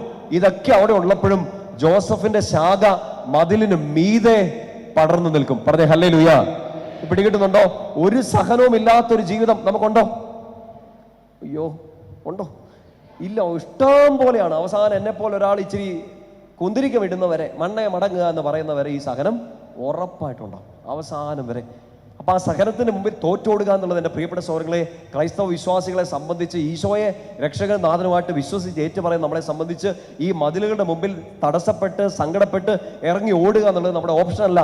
ഒറ്റ ഓപ്ഷനേ ഉള്ളൂ, ഞാൻ നിൽക്കുന്നത് എൻ്റെ കർത്താവിൻ്റെ മുമ്പിലാണെന്നും ആ ഈശോ എൻ്റെ കൂടെ ഉണ്ടെന്നുള്ള ബോധ്യത്തിൽ ഈ മതിലിന് മീതെ നിന്റെ ശാഖ പടർത്തി കയറുക. പറഞ്ഞേ ഹല്ലേലൂയ. ഓരോ തടസ്സങ്ങൾ വരുമ്പോൾ മടുത്തേ മതിയായേ തീർന്നേ എന്നൊന്നും പറഞ്ഞ് പരാതിപ്പെട്ടിരിക്കുകയല്ല. ആ തടസ്സങ്ങൾ അവിടെ ഉണ്ടാവട്ടെ, ആ പ്രശ്നങ്ങൾ അവിടെ ഉണ്ടാവട്ടെ, അതിന് മുകളിൽ ഞാനും എൻ്റെ കുടുംബവും പടർന്ന് കയറുമെന്ന് വിശ്വസിച്ച് ഈശോയിൽ ആശ്രയിച്ച് നിൽക്കുക. പറഞ്ഞേ ഹല്ലേലൂയ. അടുത്തൊരു വാക്യം ഇങ്ങനെയാണ്, ജോസഫ് ഇങ്ങനെ പടർന്നു കയറിയിട്ടും അവൻ്റെ ശത്രുക്കൾ അവൻ്റെ ചുറ്റും നിന്ന് അവനെ അമ്പെയ്തു, അവനെ ഞെരുക്കി എന്നാണ് വചനം പറയുക. അവനെ 4 ചുറ്റും നിന്ന് ഞെരുക്കി. അനുഭവിച്ചിട്ടുണ്ടോ? നല്ല സുഖമാണ്. അപ്പുറത്തുനിന്നും ഇപ്പുറത്തുനിന്നും കിഴക്കുനിന്നും പടിഞ്ഞാറുനിന്നും ഒക്കെ നല്ല ഇടിയും തൊഴിയും ഒക്കെ വരുമ്പോൾ നല്ല രസമാണ്. ജോസഫിനെ അവൻ്റെ ശത്രുക്കൾ അവൻ്റെ ചുറ്റും നിന്ന് ഞെരുക്കി. വചനം പറയുകയാണ്, എന്നാൽ അവൻ്റെ വില്ല് ഉറച്ചു നിന്നു. എന്തെന്നാൽ യാക്കോബിൻ്റെ ശക്തനായ ദൈവം, ഇസ്രായേലിൻ്റെ പാറയായ ഇടയൻ സ്വന്തം കൈകൊണ്ട് അവൻ്റെ കൈകളെ ശക്തിപ്പെടുത്തി. യാക്കോബിൻ്റെ ശക്തനായ ദൈവം, ഇസ്രായേലിൻ്റെ പാറയായ ഇടയൻ സ്വന്തം കൈകൊണ്ട് അവൻ്റെ കൈകളെ ശക്തിപ്പെടുത്തി. പറഞ്ഞേ ഹല്ലേലൂയ. പ്രിയപ്പെട്ട സഹോദരങ്ങളെ, ജീവിതം ഒന്ന് പുറകോട്ടൊന്ന് ഓടിച്ച് നോക്കിയാൽ, തിരിച്ചൊന്ന് ചിന്തിച്ചു നോക്കിയാൽ, ഒരുപാട് സങ്കടങ്ങളെയൊക്കെ അതിജീവിച്ച് കയറി വന്നവരാണ് നമ്മൾ. ശരിയാണോ? ഒരുപാട് സഹനങ്ങളെ എങ്ങനെ അതിജീവിച്ചേ? ജോസഫിൻ്റെ ജീവിതത്തിൽ പറഞ്ഞ പോലെ ഈ ബോധ്യം നമുക്കുണ്ടാകണം. എൻ്റെ ദൈവം അവൻ്റെ കരം പിടിച്ച്, എൻ്റെ അവൻ്റെ കൈ പിടിച്ച് എന്നെ പൊക്കിയെടുത്തുകൊണ്ട് നടന്നു. ശരിയല്ലേ? ആണോ? എവിടെയെങ്കിലും നമുക്കിത് നമ്മുടെ ബലമാണ്, നമ്മുടെ ശക്തിയാണ്, നമ്മൾ ചെയ്തെടുത്തതാണെന്നൊക്കെ തോന്നിയാൽ അവിടെ അഹങ്കാരം മുളപൊട്ടി തുടങ്ങി. ആ അഹങ്കാരം വീഴ്ചയുടെ ആരംഭമായി മാറി വലിയൊരു എളിമയോടുകൂടി ദൈവത്തെ ആശ്രയിച്ചുകൊണ്ട് അത് പറഞ്ഞേക്കണം, പ്രഖ്യാപിച്ചേക്കണം. ഞാൻ ഇവിടെ വരെ എത്തിയത്, നമ്മളെ പാട്ടിലൊക്കെ പാടുന്നില്ലേ, നിന്നതല്ല നാം, ദൈവം നമ്മെ നിർത്തിയതാണ്. എന്തെങ്കിലുമൊക്കെ അഹങ്കാരം ചിലപ്പോൾ തോന്നുമായിരിക്കും അല്ലേ? എനിക്ക് പണ്ട് തോന്നിയാൽ. ഞാൻ ഇത്തിരി അഹങ്കാരമുള്ളവരോടൊന്ന് സജസ്റ്റ് ചെയ്യട്ടെ ഒരു കുഞ്ഞു കാര്യം. മുമ്പേ പറഞ്ഞൊരു മാർപ്പാപ്പ ഉണ്ടായിരുന്നല്ലോ, പാപ്പയുടെ പേരനാണ് ബെനഡിക്റ്റ് പാപ്പ. ഇച്ചിരി ഭയങ്കര ബുദ്ധിയാണ്, ഈ നാട്ടിലെ ഏറ്റവും വലിയ ബുദ്ധിമാനാണ്, ചിരിക്കില്ല, ഞങ്ങളെങ്ങനെ ലോ ക്ലാസ് വർത്തമാനങ്ങളൊന്നും പറയില്ല എന്നൊക്കെ പറഞ്ഞ് നടക്കുന്ന ഇച്ചിരി അഹങ്കാരം, പ്രത്യേകിച്ച് ബുദ്ധിയുടെ ലെവലിൽ വലിയ അഹങ്കാരമൊക്കെ തോന്നുന്നവർ, വായനയൊക്കെ ഉണ്ട്, ലാംഗ്വേജ് ഒക്കെ ഉണ്ട്, അങ്ങനെയൊക്കെയുള്ള ചില അഹങ്കാരങ്ങൾ. നിങ്ങളൊക്കെ വെരി ലോ ക്ലാസ്, ഞാനൊക്കെ ഭയങ്കര ടീം എന്നൊക്കെ പറഞ്ഞ് എന്തേലും അഹങ്കാരം തോന്നുന്നുണ്ടെങ്കിൽ എൻ്റെ പേഴ്സണൽ സജഷനാണ് ബെനഡിക്റ്റ് പാപ്പയുടെ ഒരു പുസ്തകം എടുത്ത് വായിക്കുക. നിങ്ങൾക്ക് അപ്പം മനസ്സിലാവും എന്ത്, നിങ്ങൾക്കൊന്നും മനസ്സിലായിട്ടില്ല എന്ന് മനസ്സിലാവും. ഒന്ന് ട്രൈ ചെയ്ത് നോക്ക്. എന്തേലും തരത്തിൽ ആരെയും കണ്ണി നോക്കിയിട്ട് പറയല്ല കേട്ടോ. ഉണ്ടെങ്കിൽ, ഇല്ലെങ്കിൽ നിങ്ങൾ വായിക്കണ്ട. ഉണ്ടെങ്കിൽ എന്തേലും തരത്തിൽ ഇങ്ങനെ ഭയങ്കര ബുദ്ധിശാലികളാണ് എന്നൊക്കെ പറഞ്ഞ് ഇങ്ങനെ ഒരു ഇത് വരുമല്ലോ. എന്തിനാ അച്ഛൻ ഇപ്പം ഇത് പറയണാവോ? വായിക്കും. ബെനഡിക്റ്റ് പാപ്പയുടെ ഒരു പുസ്തകം, മലയാളത്തിലല്ല ഇംഗ്ലീഷിലൊക്കെ എടുത്ത് വായിക്കുക, നല്ല രസമാണ്. ഇനി മലയാളം വായിച്ചാലും നമ്മുടെ പ്രിയപ്പെട്ട ഈ ജോസ് മാണിപ്പറമ്പിൽ അച്ഛൻ ഒത്തിരി ട്രാൻസ്ലേഷൻസ് നടത്തിയിട്ടുണ്ട്. നല്ല കട്ടി വാക്കുകൾ, ചിലയിടത്ത് ചില സിമ്പിൾ വാക്കുകളൊക്കെ ഉണ്ട്. ഒന്ന് വായിച്ച് നോക്ക് ചില പുസ്തകങ്ങൾ. മനസ്സിലായെന്നൊക്കെ പറഞ്ഞ് നിങ്ങൾ അവിടെ ഇരിക്കുമ്പോൾ ബെനഡിക്റ്റ് പാപ്പ മോളിൽ നിന്നൊരു കല്ലെടുത്ത് ഈയടാ പരിശുദ്ധാത്മാവ് അടുത്ത് വന്നിട്ട് ടപ്പേതൊക്കെ തന്നിട്ട് ഇതല്ല അങ്ങേരെ ഉദ്ദേശിച്ചതെന്നൊക്കെ പറയും. അത്ര വലിയ എഴുത്തുകളാണ്. പറഞ്ഞേ ഹല്ലേലൂയ. ജോസഫ് ഞാനിത് പറഞ്ഞു വന്നത്, ഒരു പക്ഷേ നമുക്ക് തോന്നിയിട്ടുണ്ടാകും ഈ കടത്തെ ഞാൻ അതിജീവിച്ചത് എൻ്റെ അധ്വാനം കൊണ്ടാണ്. തീർച്ചയായിട്ടും. പക്ഷെ അധ്വാനിക്കാൻ ബുദ്ധിയും ആരോഗ്യം തന്നതാരാണ്? ഈശോയാണ്. ഇതൊക്കെ എൻ്റെ പ്ലാനിങ്, എൻ്റെ കൃത്യമായ മാനേജ്മെന്റ് കൊണ്ട് എൻ്റെ കുടുംബം വളരെ നീറ്റായിട്ട് കൃത്യമായ എക്കണോമിക്, കൃത്യമായ പ്ലാനിങ്, കൃത്യമായ കാര്യങ്ങളൊക്കെ വെച്ചുകൊണ്ട് എൻ്റെ തലയ്ക്കകത്തൂടെയാണ് ഇത് ഓടിയും തോന്നുമ്പോൾ ആ തലയ്ക്കകത്ത് ബുദ്ധി വെച്ച് തന്നാരാണ്? ഈശോയാണ്. അടുത്തൊരു കൊട്ട് കിട്ടിയാൽ തീരാം. കിട്ടുന്നുണ്ടോ? അതുകൊണ്ട് അഹങ്കരിക്കാൻ യാതൊരുവിധ അർഹതയും നമുക്കില്ലാത്തപ്പോൾ ജോസഫിന്റെ ആ ജീവിതത്തെ ഓർത്ത് നമ്മൾ പ്രഖ്യാപിക്കണം, ഞാൻ ഇതുവരെ എത്തിയത്, ഞാൻ ഇതുവരെ നേരെ നിൽക്കുന്നത് ഒറ്റ കാര്യത്തിൽ, എൻ്റെ ദൈവം സ്വന്തം കൈകൊണ്ട് എൻ്റെ കൈകളെ ശക്തിപ്പെടുത്തി. പറഞ്ഞേ ഹല്ലേലൂയ. ശക്തിയോടെ പറഞ്ഞേ ഹല്ലേലൂയ. നമ്മൾ വീഴാതെ പിടിച്ചു നിന്നത് വീണ് പോകുമെന്ന സാഹചര്യത്തിൽ നമുക്ക് പിടിച്ച് കയറി വരാൻ പറ്റിയത് ഈ ഒരൊറ്റ കാരണം കൊണ്ടാണ്. എൻ്റെ പ്രിയപ്പെട്ട സഹോദരങ്ങളെ, ഈശോ ഇങ്ങനെ ഏട്ടം വലം തിരിയാതെ നമ്മളിങ്ങനെ വട്ടം പിടിച്ചു. സങ്കീർത്തനം 139 അതിൻ്റെ 5-ാമത്തെ വാക്യം ഇങ്ങനെയാണ്, മുൻപിലും പിൻപിലും അവിടുന്ന് എനിക്ക് കാവൽ നിൽക്കുന്നു, അവിടുത്തെ കരം എൻ്റെ മേലുണ്ട്. മുൻപിലും പിൻപിലും അവിടുന്ന് എനിക്ക് കാവൽ നിൽക്കുന്നു, അവിടുത്തെ കരം എൻ്റെ മേലുണ്ട്. വിശുദ്ധ പാട്രിക്കിനെ കുറിച്ച് കേട്ടിട്ടുണ്ടോ? നിങ്ങളുടെ ആരെങ്കിലും അയർലൻഡിലുണ്ടോ? നിങ്ങൾ ആരെങ്കിലും അയർലൻഡിൽ പോകാൻ ആഗ്രഹിക്കുന്നുണ്ടോ? UK പരീക്ഷ എഴുതിയിട്ട് സ്കോർ കിട്ടാതെ അയർലൻഡുമായിട്ട് തൃപ്തിപ്പെടാൻ ആഗ്രഹിക്കുന്നുണ്ടോ? ഇല്ല, ഒരു ആവശ്യമില്ലാത്ത മനുഷ്യനാണ്, വെറുതെ ഞാൻ കൊതിപ്പിച്ചത്. അയർലൻഡിൻ്റെ മധ്യസ്ഥനാണ് വിശുദ്ധ പാട്രിക്. വിശുദ്ധ പ്രാട്രിക് എഴുതിയ സുന്ദരമായ ഒരു പ്രാർത്ഥനയുണ്ട്, ഗൂഗിളിൽ പിന്നീട് എടുത്ത് നോക്കിയാൽ മതി. Christ above me, Christ beneath me, Christ around me. എൻ്റെ ചുറ്റും, എൻ്റെ മുകളിലും, എൻ്റെ ഉള്ളിലും, എൻ്റെ അപ്പുറം ഇപ്പുറം എപ്പുറം എല്ലാം ആര്? ഈശോ.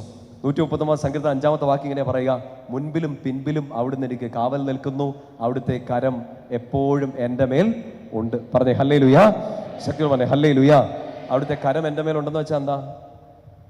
എൻ്റെ തോളയിൽ ഇങ്ങനെ കൈവച്ച ഒരാൾ എൻ്റെ കൂടെ നിൽക്കുന്നു. ആരുമില്ല, ഇപ്പുറത്ത് ആരുമില്ല, മുമ്പിൽ ആരുമില്ല, അവിടെ ആരുമില്ല, അപ്പനില്ല, അമ്മയില്ല, ജീവിത പങ്കാളിയില്ല, ആരും കൂടി ഇല്ലാത്ത ഒരു സമയത്തും ഒരാളുടെ കരം എൻ്റെ തോളയിലുണ്ട്. ആരുടെ കരം? ഈശോയുടെ കരം. അതല്ലേ നമ്മൾ പിടിച്ചു നിന്നേ? ആണോ? പറഞ്ഞേ ഹല്ലേലൂയാ. അതിൻ്റെ തൊട്ട് മുമ്പത്തെ വാക്യം ഇങ്ങനെയല്ലേ, മുൻപിലും പിൻപിലും അവിടുന്ന് എനിക്ക് കാവൽ നിൽക്കുന്നു എന്ന് വെച്ചാൽ എങ്ങനെയാ? മുമ്പിലും പിൻപിലും കാവൽ നിൽക്കുന്നത് എങ്ങനെയാണ്? മോനിക്കൊന്നേ യെല്ലോ ഷർട്ട് ഓടിവാ. അവനെ കണ്ടിട്ട് അവൻ മാത്രം അനുസരിക്കുന്നുള്ളൂ തോന്നുന്നു. ഇങ്ങോട്ട് വാ, അച്ഛനെയും ആളെയും കാണാലോ. ഇത് ഈശോ. സമ്മതിക്കാവോ? അവൻ്റെ പേരെന്നെ ഈശോ ആയിട്ടൊക്കെ ജീവിച്ചേക്കണേ. ഈശോ ആയെന്ന് വിചാരിക്കും കുറച്ച് നേരത്തേക്ക്. ആ വചനം ഇങ്ങനെയാണ്, മുൻപിലും പിൻപിലും അവിടുന്ന് എനിക്ക് കാവൽ നിൽക്കുന്നു, അവിടുത്തെ കരം എൻ്റെ മേലുണ്ട്. ആ രണ്ടാമത്തെ സ്റ്റേറ്റ്മെന്റ് ഒന്ന് ചെയ്ത് കാണിക്കാമോ? അവിടുത്തെ കരം എപ്പോഴും എൻ്റെ മേലുണ്ട്. നീ ഈശോ, ഞാൻ പാവം ജിൻസച്ചൻ. അപ്പോ എന്ത് ചെയ്യുന്നു? ആ ചെയ്യ്, അത് ചെയ്ത് കാണിക്കൂ. ഞാൻ ഈശോ. ഓക്കെ, നീ തോറ്റു. എന്താണത്? ആ വചനം വിഷ്വലൈസ് ചെയ്താൽ ഇങ്ങനെയാണ് അല്ലേ? അതായത് സ്റ്റീഫൻ തോറ്റുപോയാലും, സ്റ്റീഫൻ സങ്കടപ്പെട്ടു പോയാലും, സ്റ്റീഫൻ ഇച്ചിരി കണ്ണീര് നിൽക്കുകയാണേലും, സ്റ്റീഫന്റെ വീട്ടിൽ എന്തെങ്കിലും പ്രശ്നം ഉണ്ടെങ്കിലും, ഇപ്പോഴും സ്റ്റീഫൻ തോറ്റു നിൽക്കാത്തത് ഒറ്റ കാര്യത്തിലാണ്. എന്താണത്? ഭാവിയിൽ ഒരു 10-35 വയസ്സാകുമ്പോഴത്തേനും സ്റ്റീഫൻ തോക്കാത്തതും, ഒരു 50 വയസ്സായിട്ടും സ്റ്റീഫൻ തോക്കാത്തതും ഒറ്റ കാര്യത്തിലാണ്. എപ്പോഴും എൻ്റെ കരം, ജിൻസച്ചൻ്റെ അല്ല, ആരുടെ? ഈശോയുടെ കരം അവൻ്റെ മേൽ ഉണ്ട്. പറഞ്ഞേ ഹല്ലേലൂയാ. ഇനി മുൻപിലും പിൻപിലും കാവൽ നിൽക്കുന്നു പറഞ്ഞാൽ എൻ്റെ ഒരു ഇമാജിനേഷനാണ്. എൻ്റെ പുറകിൽ ഈശോ എങ്ങനെയാ നിൽക്കുക? മുൻപിലുണ്ട്, പുറകിലുണ്ട്. എങ്ങനെ നിൽക്കുന്നതെന്ന് അറിയോ? അതായത് സ്റ്റീഫൻ ഇങ്ങനെ നിൽക്കുന്നു, സ്റ്റീഫൻ ഈ വചനം വായിക്കാണ്, മുൻപിലും പിൻപിലും ഈശോ എനിക്ക് കാവൽ നിൽക്കുന്നു. ഈശോ ഇങ്ങനെ നിൽക്കും. എന്തിനാ അങ്ങനെ നിൽക്കുന്നേ? അതായത് സ്റ്റീഫൻ തളർന്ന് വീണ് പോയാൽ സ്റ്റീഫനെ പിടിക്കാൻ എളുപ്പം ഈ പുറകിൽ ഇങ്ങനെ നിൽക്കുന്നതാണ്. സ്റ്റീഫൻ നാളെ ഒരു പാപം ചെയ്ത് ഈശോയെ വിഷമിപ്പിച്ചാൽ, ആ പാപം കൂടി സ്റ്റീഫൻ ഒരു കുഴിയിലേക്ക് വീഴാൻ പോയാൽ സ്റ്റീഫനെ പിടിക്കാൻ എളുപ്പം ഈ പുറകെ നിൽക്കുന്നതാണ്. കിട്ടുന്നുണ്ടോ? ഇത് സ്റ്റീഫന്റെ മാത്രം കാര്യമില്ല, എന്റെയും നിങ്ങളുടെയും കാര്യമാണ്. പറഞ്ഞേ ഹല്ലേലൂയാ. ഇനി മുമ്പിൽ നിൽക്കുന്നത് എങ്ങനെയാണ്? പറയുന്നില്ലേ? സ്റ്റീഫ പോര് പുറകെ എന്ന് പറഞ്ഞ് ഈശോ നിൽക്കുകയാണോ? അല്ല. നമ്മളെക്കുറിച്ച് അത്ര വലിയ വിശ്വാസമൊന്നും ഈശോയ്ക്കില്ല, എന്നെ കുറിച്ചില്ല. നിങ്ങളുടെ കാര്യം എനിക്ക് അറിഞ്ഞൂടാ. ജിൻസച്ചൻ കമോൺ എന്ന് പറഞ്ഞാൽ ഞാൻ വേറെ വഴിക്ക് പോകുന്നത് ഈശോയ്ക്ക് നന്നോട്ടറിയാം. അങ്ങോട്ടെങ്ങാനും തിരിഞ്ഞാൽ ഞാൻ ഇങ്ങോട്ട് തിരിയുമെന്ന് ഈശോയ്ക്ക് അറിയാം. നമുക്കൊരു സന്തോഷമായല്ലേ? അച്ഛൻ തല്ലിപ്പൊളിയാന്ന് തോന്നിയല്ലേ? നിങ്ങളുടെ അവസ്ഥ നിങ്ങൾ ചിന്തിച്ചു. ശക്തിയോടെ പറഞ്ഞേ ഹല്ലേലൂയാ. അപ്പോൾ ശരിക്കും ഈശോ മുമ്പിൽ നിൽക്കുന്നത് ഇങ്ങനെയല്ല. സ്റ്റീഫൻ പുറകിൽ, സ്റ്റീഫന്റെ മുമ്പിൽ ഈശോ. നോ, നിൽക്കുന്നത് എങ്ങനെയാണെന്നറിയോ? ഇങ്ങനെ നിൽക്കുക. സ്റ്റീഫന്റെ മുമ്പിൽ ഇങ്ങനെ കാണാവോ? സ്റ്റീഫന്റെ മുമ്പിൽ ഇങ്ങനെ എന്തിനാ നിൽക്കുന്നത്? നിങ്ങൾക്ക് ഓർമ്മയുണ്ടോന്ന് എനിക്ക് ഓർമ്മയില്ല. നിങ്ങൾ നടക്കാൻ പഠിച്ചത് ഓർക്കുന്നുണ്ടോ? അപ്പനോ അമ്മയോ പ്രിയപ്പെട്ട ചേട്ടായോ ചേച്ചിയോ ആരോ ഒരാൾ നിങ്ങളെ നടക്കാൻ പഠിപ്പിച്ചപ്പോൾ എങ്ങനെയാണ് നടക്കാൻ പഠിപ്പിച്ചേ? സ്റ്റെപ്പ് 1, സ്റ്റെപ്പ് 2, സ്റ്റെപ്പ് 3 അങ്ങനെയാണ് നടക്കാൻ പഠിപ്പിച്ചേ? അല്ല. ഈ അപ്പൻ, ഫോർ എക്സാമ്പിൾ, ഈ അപ്പനാണ് നടക്കാൻ പഠിപ്പിച്ചെങ്കിൽ ഈ അപ്പൻ ഈ കൊച്ചിന്റെ മുമ്പിൽ ഇങ്ങനെ നിന്നു. എന്നിട്ട് എന്നാ ചെയ്തേ? നിങ്ങൾ എങ്ങനെയാ പിള്ളേരെ നടക്കാൻ പഠിപ്പിച്ചേ? കയ്യെ പിടിക്കുമൊന്നുമല്ല ചെയ്തേ. കൈ ഇങ്ങനെ നീട്ടിപ്പിടിച്ചു, വരാൻ പറഞ്ഞു.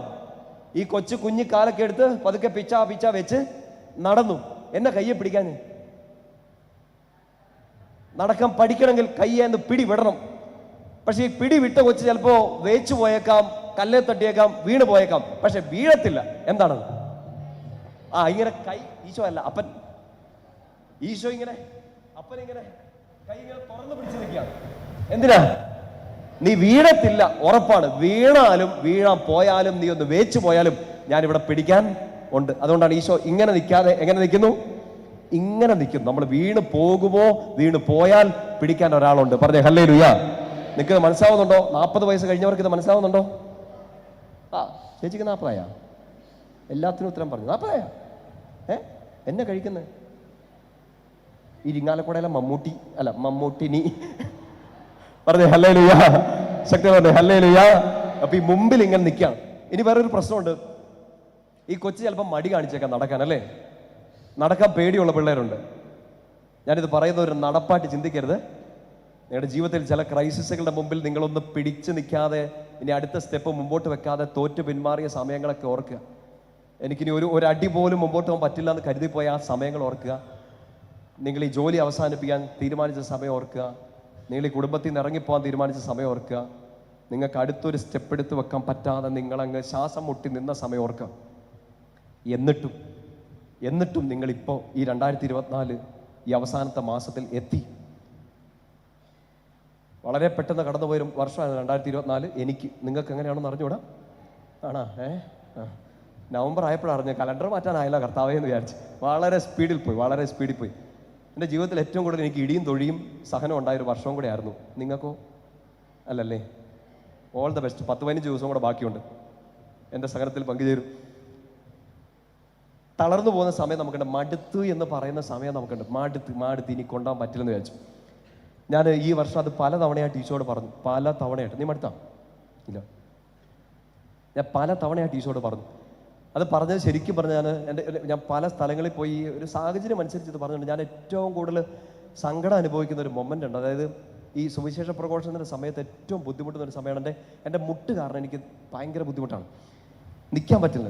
ഒരു അരമണിക്കൂർ കഴിഞ്ഞാൽ ഈ കട്ടുകഴപ്പ് വേദന കൂടി ഒരു നമ്പായിട്ട് മാറും. കാലവിടെ ഉണ്ടോയെന്ന് എനിക്ക് വലിയ പിടിയില്ലാത്ത സ്ഥിതികൾ വരും. ഞാൻ നിൽക്കുന്ന ധ്യാനകേന്ദ്രത്തിൽ എനിക്ക് അവർ പയ്യന്മാർ ഈ മുള്ളുള്ള ചവിട്ടിയൊക്കെ ഇട്ട് തന്നിട്ടുണ്ട്. നിന്ന് കാലവിടെ ഉണ്ടെന്ന് അറിയാൻ വേണ്ടിയിട്ട്. ഞാൻ കുറച്ച് നാളായിട്ട് ഭയങ്കരമായിട്ട് സ്ട്രഗിൾ ചെയ്യാണ്. ട്രീറ്റ്മെൻറ്റിന് പോകണമെന്ന് ആഗ്രഹമുണ്ട്. 2 കാര്യങ്ങൾ കാരണം എനിക്ക് ബുദ്ധിമുട്ടാണ്. ഒന്ന്, ഒരു 15-16 ദിവസത്തേക്ക് ഫ്രീ ആയിട്ട് കിട്ടണം. അതിപ്പോൾ ഇല്ല, കിട്ടുമായിരിക്കും. 2, ഞാൻ എൻ്റെ ആത്മീയ ഗുരുവിൻ്റെ അടുത്ത് പോയിട്ട് ഒരു ദിവസം പോയി പറഞ്ഞു, അച്ഛാ എനിക്ക് വേണ്ടി ഒന്ന് പ്രാർത്ഥിക്കണം, മുട്ടുവേദന മാറുന്നില്ല. ക്രിക്കറ്റ് കളിച്ചിട്ടോ സിനിമാ തിയേറ്ററിൽ ക്യൂ നിന്നിട്ടോ വന്നതല്ല, ഇങ്ങനെ സുവിശേഷം പ്രഘോഷിക്കാൻ വേണ്ടി നിന്നതിൻ്റെ പേരിൽ കിട്ടിയ മുട്ടുവേദനയാണ്. അച്ഛൻ എന്നോടൊരു കാര്യം പറഞ്ഞു. എനിക്ക് വേണ്ടി മാത്രം എൻ്റെ ആത്മീയ ഗുരു പറഞ്ഞ കാര്യമാണ്, നിങ്ങളത് എടുക്കരുത്. എൻ്റെ ആത്മീയ ഗുരു എനിക്ക് വേണ്ടി മാത്രം പറഞ്ഞാണ്. എന്നോട് പറഞ്ഞു, അച്ഛൻ ട്രീറ്റ്മെൻറ്റിന് പൊക്കോളാൻ പറഞ്ഞു. അതിന് പിന്നെ അല്ലേ എന്നോട് പറഞ്ഞു, ഇനി അച്ഛൻ സുവിശേഷം പറയുമ്പോൾ ആൾക്കാരോട് പറയരുത് ഈശോ സൗഖ്യപ്പെടുത്തുമെന്ന് പറയരുതെന്നൊന്നും. ആണ്ട കിടക്കണം. കാര്യം പിടികിട്ടിയാണ്. വീണ്ടും ഞാൻ പറയുന്നു, ഇത് എൻ്റെ ആത്മീയ ഗുരു എനിക്ക് വേണ്ടി മാത്രം പറഞ്ഞാണ്. നാളെ പോലെ ആശുപത്രി പോകുന്നില്ല എന്ന് പറഞ്ഞുകൊണ്ടിരിക്കരുത്. ഇത് അതിന്റെ രീതി മനസ്സിലാക്കുക. എൻ്റെ ആത്മീയ ഗുരു എന്നോട് പറഞ്ഞു, അച്ഛൻ ആ ട്രീറ്റ്മെന്റിന് പോക്കോ, പക്ഷേ ഇനി സുവിശേഷം പ്രഘോഷിക്കാൻ പോകുമ്പോൾ ഈശോ നിന്റെ രോഗം സൗഖ്യപ്പെടുത്തുമെന്ന് ആരോടും പ്രസംഗിക്കരുത്. കാര്യം പിടികിട്ടിയാണ്. ഈ 2 പ്രശ്നത്തിലാണ് ഞാനിപ്പോൾ. ഒന്ന്, സമയമില്ല. 2, ആത്മീയ ഗുരു ഇങ്ങനെ പറഞ്ഞു. കണ്ണും പൂട്ടി ഞാൻ അനുസരിക്കുകയും ചെയ്യും. പറഞ്ഞേ ഹല്ലേലൂയ. ശക്തിയോട് പറഞ്ഞേ ഹല്ലേലൂയ. ഈ വേദന കൂടി നിന്നൊരു സമയത്ത് എനിക്കാണെങ്കിൽ പിന്നെ ഈ ആൾക്കാർ ധ്യാനകേന്ദ്രത്തിൽ വന്നിട്ട് പ്രാർത്ഥന നിയോഗം വരുമ്പോൾ 2 സമയത്ത് എൻ്റെ ഇതിലേക്കൂടെ വേദനയല്ല എന്തൊക്കെയോ കയറി വരാറുണ്ട്. ഒന്ന്, അച്ഛാ ദേഷ്യം മാറാൻ വേണ്ടി പ്രാർത്ഥിക്കണം എന്ന് എൻ്റെ അടുത്ത് വന്ന് പറയുമ്പോൾ പ്രാർത്ഥിക്കാം. എനിക്ക് നല്ല ദേഷ്യം വരും. കാരണം എനിക്ക് എൻ്റെ ഒരു കുറവ് എനിക്ക് നന്നായിട്ടാണ്. എനിക്ക് പെട്ടെന്ന് ദേഷ്യം വരും. 2ാമത്, പ്രത്യേകിച്ച് ചില അമ്മച്ചിമാരൊക്കെ ഇങ്ങനെ ഭയങ്കര സ്നേഹത്തോടെയൊക്കെ വന്നിട്ട്, അച്ചോ യൂട്യൂബിൽ കാണാറുണ്ട്, ഭയങ്കര മുട്ടുവേദനയാ, പ്രാർത്ഥിക്കണം കേട്ടോ. എനിക്ക് ചൊറിഞ്ഞ് കയറും ആ സമയത്ത്. മുട്ടുവേദന എന്ന് പറഞ്ഞാൽ എൻ്റെ അടുത്ത് എന്നോട് ഞാൻ ഈ വർഷം അങ്ങനെ ഏറ്റവും കൂടുതൽ വേദന ശാരീരികമായിട്ട് വളരെയധികം ബുദ്ധിമുട്ട് അനുഭവിച്ച ഒരു വർഷം ഈ കൊല്ലം. അതിൻ്റെ ഒരു കണ്ടിന്യൂസ് ആയിട്ടുള്ള ശുശ്രൂഷകളെ കാരണം ഞാൻ പറഞ്ഞു, ഈ കർത്താവെ ഞാൻ മടുത്ത് എന്നൊക്കെ പറഞ്ഞു. പക്ഷേ 2024 ഈ ഡിസംബർ മാസം ഇന്ന് നമ്മളിവിടെ ഉണ്ട്. അച്ഛനിവിടെ ഉണ്ട്. നിങ്ങളോട് സുവിശേഷം പ്രഘോഷിച്ചുകൊണ്ടിരിക്കുന്നു. ഡാൻസ് കളിച്ചുകൊണ്ട് സുവിശേഷം പ്രഘോഷിച്ചുകൊണ്ടിരിക്കുന്നു. ഡാൻസ് കളിച്ചത് കാല് നേരെ നിൽക്കാത്തതുകൊണ്ടാണ്. നിന്നതാണോ? ഇത് മനസ്സിലാക്കണമെങ്കിൽ ഒറ്റ കാര്യമുള്ളൂ. ഞാൻ എൻ്റെ ഒരു അനുഭവം പറഞ്ഞാണ്. നമ്മളെല്ലാവരും ഇങ്ങനെ നടക്കുന്നതിൻ്റെ ഒറ്റ കാര്യമുള്ളൂ. ഈ കൊച്ചിന് നടക്കാൻ മടുക്കുമ്പോൾ, ഇവനെ വെച്ച് എക്സാമ്പിൾ ചെയ്യാനുള്ള ആരോഗ്യം എനിക്കില്ല, പക്ഷെ ഇത് മനസ്സിലാവുമെന്ന് കരുതുന്നു. നടക്കാൻ പറ്റുന്നില്ല, ഒരു സ്റ്റെപ്പ് പോലും മുമ്പോട്ട് പോകാൻ പറ്റുന്നില്ല. കടമോ രോഗമോ ബുദ്ധിമുട്ടോ ശാരീരിക പ്രശ്നങ്ങളോ എന്ത് തന്നെ ആവട്ടെ, മടുത്തു. ഈ ജീവിതം, ഈ കുടുംബം, ഈ ജോലി, ഈ പഠിത്തം മടുത്തു. പക്ഷെ നിങ്ങൾ ഇപ്പോഴും മുമ്പോട്ട് നീങ്ങിക്കൊണ്ടിരിക്കുകയാണ്. കൊച്ചു നടന്നുകൊണ്ടിരിക്കുകയാണ്. കാരണം എന്താണെന്നറിയോ? ഈ കൊച്ചിന് പേടിയുള്ളപ്പോൾ, ഈ കൊച്ചിന് നടന്ന് മടുക്കുമ്പോൾ, ഈ കൊച്ചു വീണു പോകുമെന്ന് കൊച്ചിന് വല്ലാത്ത ഭയമായപ്പോൾ ഈ അപ്പൻ ഈ അമ്മ കൊച്ചിനെ നടക്കാൻ പഠിപ്പിച്ച് ഇങ്ങനെയാണ്. ആ കൊച്ചിനെ എടുത്ത് കാലയിലോട്ട് വെച്ചു. കാലയിലോട്ട് അമ്മയോ അപ്പനോ കാലയിലോട്ട് എടുത്ത് നിർത്തി. എന്നിട്ട് കൈ ഇങ്ങനെ പിടിച്ച് ആര് നടന്നു? അപ്പൻ നടന്നു. കൊച്ചെന്നാ വിചാരിക്കുന്നേ? ഞാനാ നടക്കുന്നത്. കിട്ടുന്നുണ്ടോ? പതുക്കെ കാലിനൊരു ബലമാവും, കുറച്ച് ധൈര്യമാവും. അപ്പൻ കാലേന്ന് താഴേക്ക് ഇറക്കും, കൈ അങ്ങ് വിടും, കൊച്ചു നടക്കും. വീട് പോകാൻ തോന്നുവാണെങ്കിൽ പുറകിന്നോ മുമ്പിന്നോ അപ്പൻ കയറി പിടിച്ചോളും. പറഞ്ഞേ ഹല്ലേലൂയാ. സ്റ്റീവ, thank you, God bless you മോനെ. നിങ്ങൾക്ക് ഇത് പിടികിട്ടിയോ? നിന്നതല്ല നാം, ദൈവം നമ്മെ നിർത്തിയതാണ്. നമുക്കിപ്പം നടക്കാൻ പറ്റുന്നില്ല, നമുക്ക് പിടിച്ചു നിൽക്കാൻ പറ്റുന്നില്ല എന്നുള്ള ഒരു ചിന്തയിലാണെങ്കിൽ ഈ കൊല്ലത്തെ ക്രിസ്മസും വല്ലാത്ത സങ്കടത്തിലൂടെ സഹനത്തിലൂടെ കടന്നു പോകുമെന്ന് നിങ്ങൾക്ക് തോന്നുമെങ്കിൽ നമുക്ക് ഇനിയും നടന്നേ മതിയാവൂ. കാരണം നമ്മൾ തോറ്റു കൊടുക്കാൻ തയ്യാറല്ലെങ്കിൽ, നമ്മളെ ജയിപ്പിച്ച് കയറ്റാൻ ഈ മതിലിൻ്റെ മുമ്പിൽ തോറ്റു കൊടുക്കുന്നില്ല നിങ്ങൾ തീരുമാനിച്ചാൽ, ഈ മതിലിനപ്പുറത്തേക്ക് നിങ്ങളുടെ ശാഖ പടർത്തി നിർത്താൻ പറ്റുന്ന ഒരാൾ, ചുറ്റും നിൽക്കുന്ന വില്ലാളികളെ, അവരയക്കുന്ന അമ്പുകളെ ഓർത്ത് ഭയപ്പെടാതെ, ആ അമ്പ് വന്നാലും വെല്ലുവിളികൾ വന്നാലും വില്ലാളികൾ എന്നെ കൊല്ലാൻ ശ്രമിച്ചാലും എൻ്റെ കരം പിടിച്ച് എൻ്റെ കൂടെ എപ്പോഴും നിൽക്കുന്ന ഒരാൾ, മുൻപിലും പിൻപിലും എനിക്ക് കാവൽ നിൽക്കുന്ന, അവൻ്റെ കരം എപ്പോഴും എൻ്റെ തോളിൽ വെച്ചുകൊണ്ട് നടക്കുന്ന എൻ്റെ ഈശോ ഇപ്പോഴും എൻ്റെ കൂടെ ഉണ്ടെന്ന് പറഞ്ഞാൽ നമ്മൾ ഈ മതിലിനെ ചാടി കയറും ഉറപ്പായിട്ടും. ശക്തിയോട് പറഞ്ഞേ ഹല്ലേലൂയാ. വിശ്വാസത്തോട് പറഞ്ഞേ ഹല്ലേലൂയാ. രണ്ട് കരങ്ങൾ ഉയർത്തി ശക്തിയോട് പറഞ്ഞേ ഹല്ലേലൂയാ. രണ്ട് കരങ്ങളൊന്ന് മടിയിൽ തുറന്നു വയ്ക്കാമോ? കണ്ണുകളൊന്ന് ശാന്തമായിട്ട് അടച്ചേ, കണ്ണുകളൊന്ന് ശാന്തമായിട്ട് അടയ്ക്കാം. ഈശോ, ഞങ്ങൾ ഈ മണിക്കൂറിൽ, ഈ യാത്രയുടെ യാമങ്ങളുടെ ആരംഭങ്ങൾ, ഈ മണിക്കൂറിൽ വചനം കേട്ടുകൊണ്ടിരിക്കുന്ന ഈ സമയത്ത് അങ്ങ് ഞങ്ങൾക്ക് തന്നുകൊണ്ടിരിക്കുന്ന ഓരോ ബോധ്യങ്ങൾ, ചില തിരുത്തലുകൾ, ചില തിരിച്ചറിവുകൾ, ഈശോയെ പ്രത്യാശയുടെ ആ സുവിശേഷമൊക്കെ ഞങ്ങൾ കേട്ടുകൊണ്ടിരിക്കുകയാണ്. ആട്ടിടയന്മാരുടെ അടുത്ത് ദൂതന്മാർ പറഞ്ഞ ആ ദൂത് ഞങ്ങളിന്ന് ഏറ്റെടുക്കുന്നു. എനിക്കായി ഒരു രക്ഷകൻ കർത്താവായ യേശു ക്രിസ്തു ജനിച്ചിരിക്കുന്നു. സഭയോട് ചേർന്ന്, കൂട്ടായ്മയോട് ചേർന്ന് ഞാനത് പ്രഖ്യാപിക്കുന്നു, എൻ്റെ കുടുംബത്തോട് ചേർന്ന് പ്രഖ്യാപിക്കുന്നു. ഈശോ ജനിച്ചു എന്ന് മാത്രമല്ല, ജീവിച്ചു, മരിച്ചടക്കപ്പെട്ടു, ഉയർത്തെഴുന്നേറ്റ് ഇപ്പോഴും അവിടുന്ന് എൻ്റെ കൂടെയുണ്ട്, എൻ്റെ കരം പിടിച്ച് എൻ്റെ കൂടെയുണ്ട്. ഞാൻ തോറ്റു കൊടുക്കില്ല. ഈ രോഗത്തിൻ്റെ മുമ്പിൽ, ഈ സഹനത്തിൻ്റെ മുമ്പിൽ, ഈ പിശാചിൻ്റെ മുമ്പിൽ, ഈ കണ്ണുനീരുകൾക്ക് മുമ്പിൽ, ഈ തെറ്റിദ്ധാരണകൾക്ക് മുമ്പിൽ അപ്പാ ഞാൻ തോറ്റു കൊടുക്കില്ല. അങ്ങ് എൻ്റെ കൈ കൂടെയുണ്ട്. എന്നെ കരം പിടിച്ച് കാലിലെടുത്ത് മുമ്പോട്ട് നയിക്കുന്ന ദൈവം അങ്ങ് എൻ്റെ കൂടെയുണ്ട്. ഞാൻ തോറ്റു കൊടുക്കില്ല. രണ്ട് കരങ്ങളൊന്നും ഉയർത്തിപ്പിടിച്ചുകൊണ്ട് ഈശോ തന്ന എല്ലാ അനുഗ്രഹങ്ങൾക്കും നാളിതുവരെ കൈപിടിച്ച് നടത്തിനെല്ലാം നന്ദി പറഞ്ഞുകൊണ്ട് ശക്തമായിട്ടൊന്ന് സ്തുതിച്ചേ. ഹല്ലേലൂയ. ഈശോയെ ആരാധന, ആരാധന, ആരാധന, ആരാധന, ആരാധന. Hallelujah, hallelujah, hallelujah, hallelujah. ഈശോയെ ആരാധന. Hallelujah, hallelujah, hallelujah, hallelujah. ഈശോയെ ആരാധന.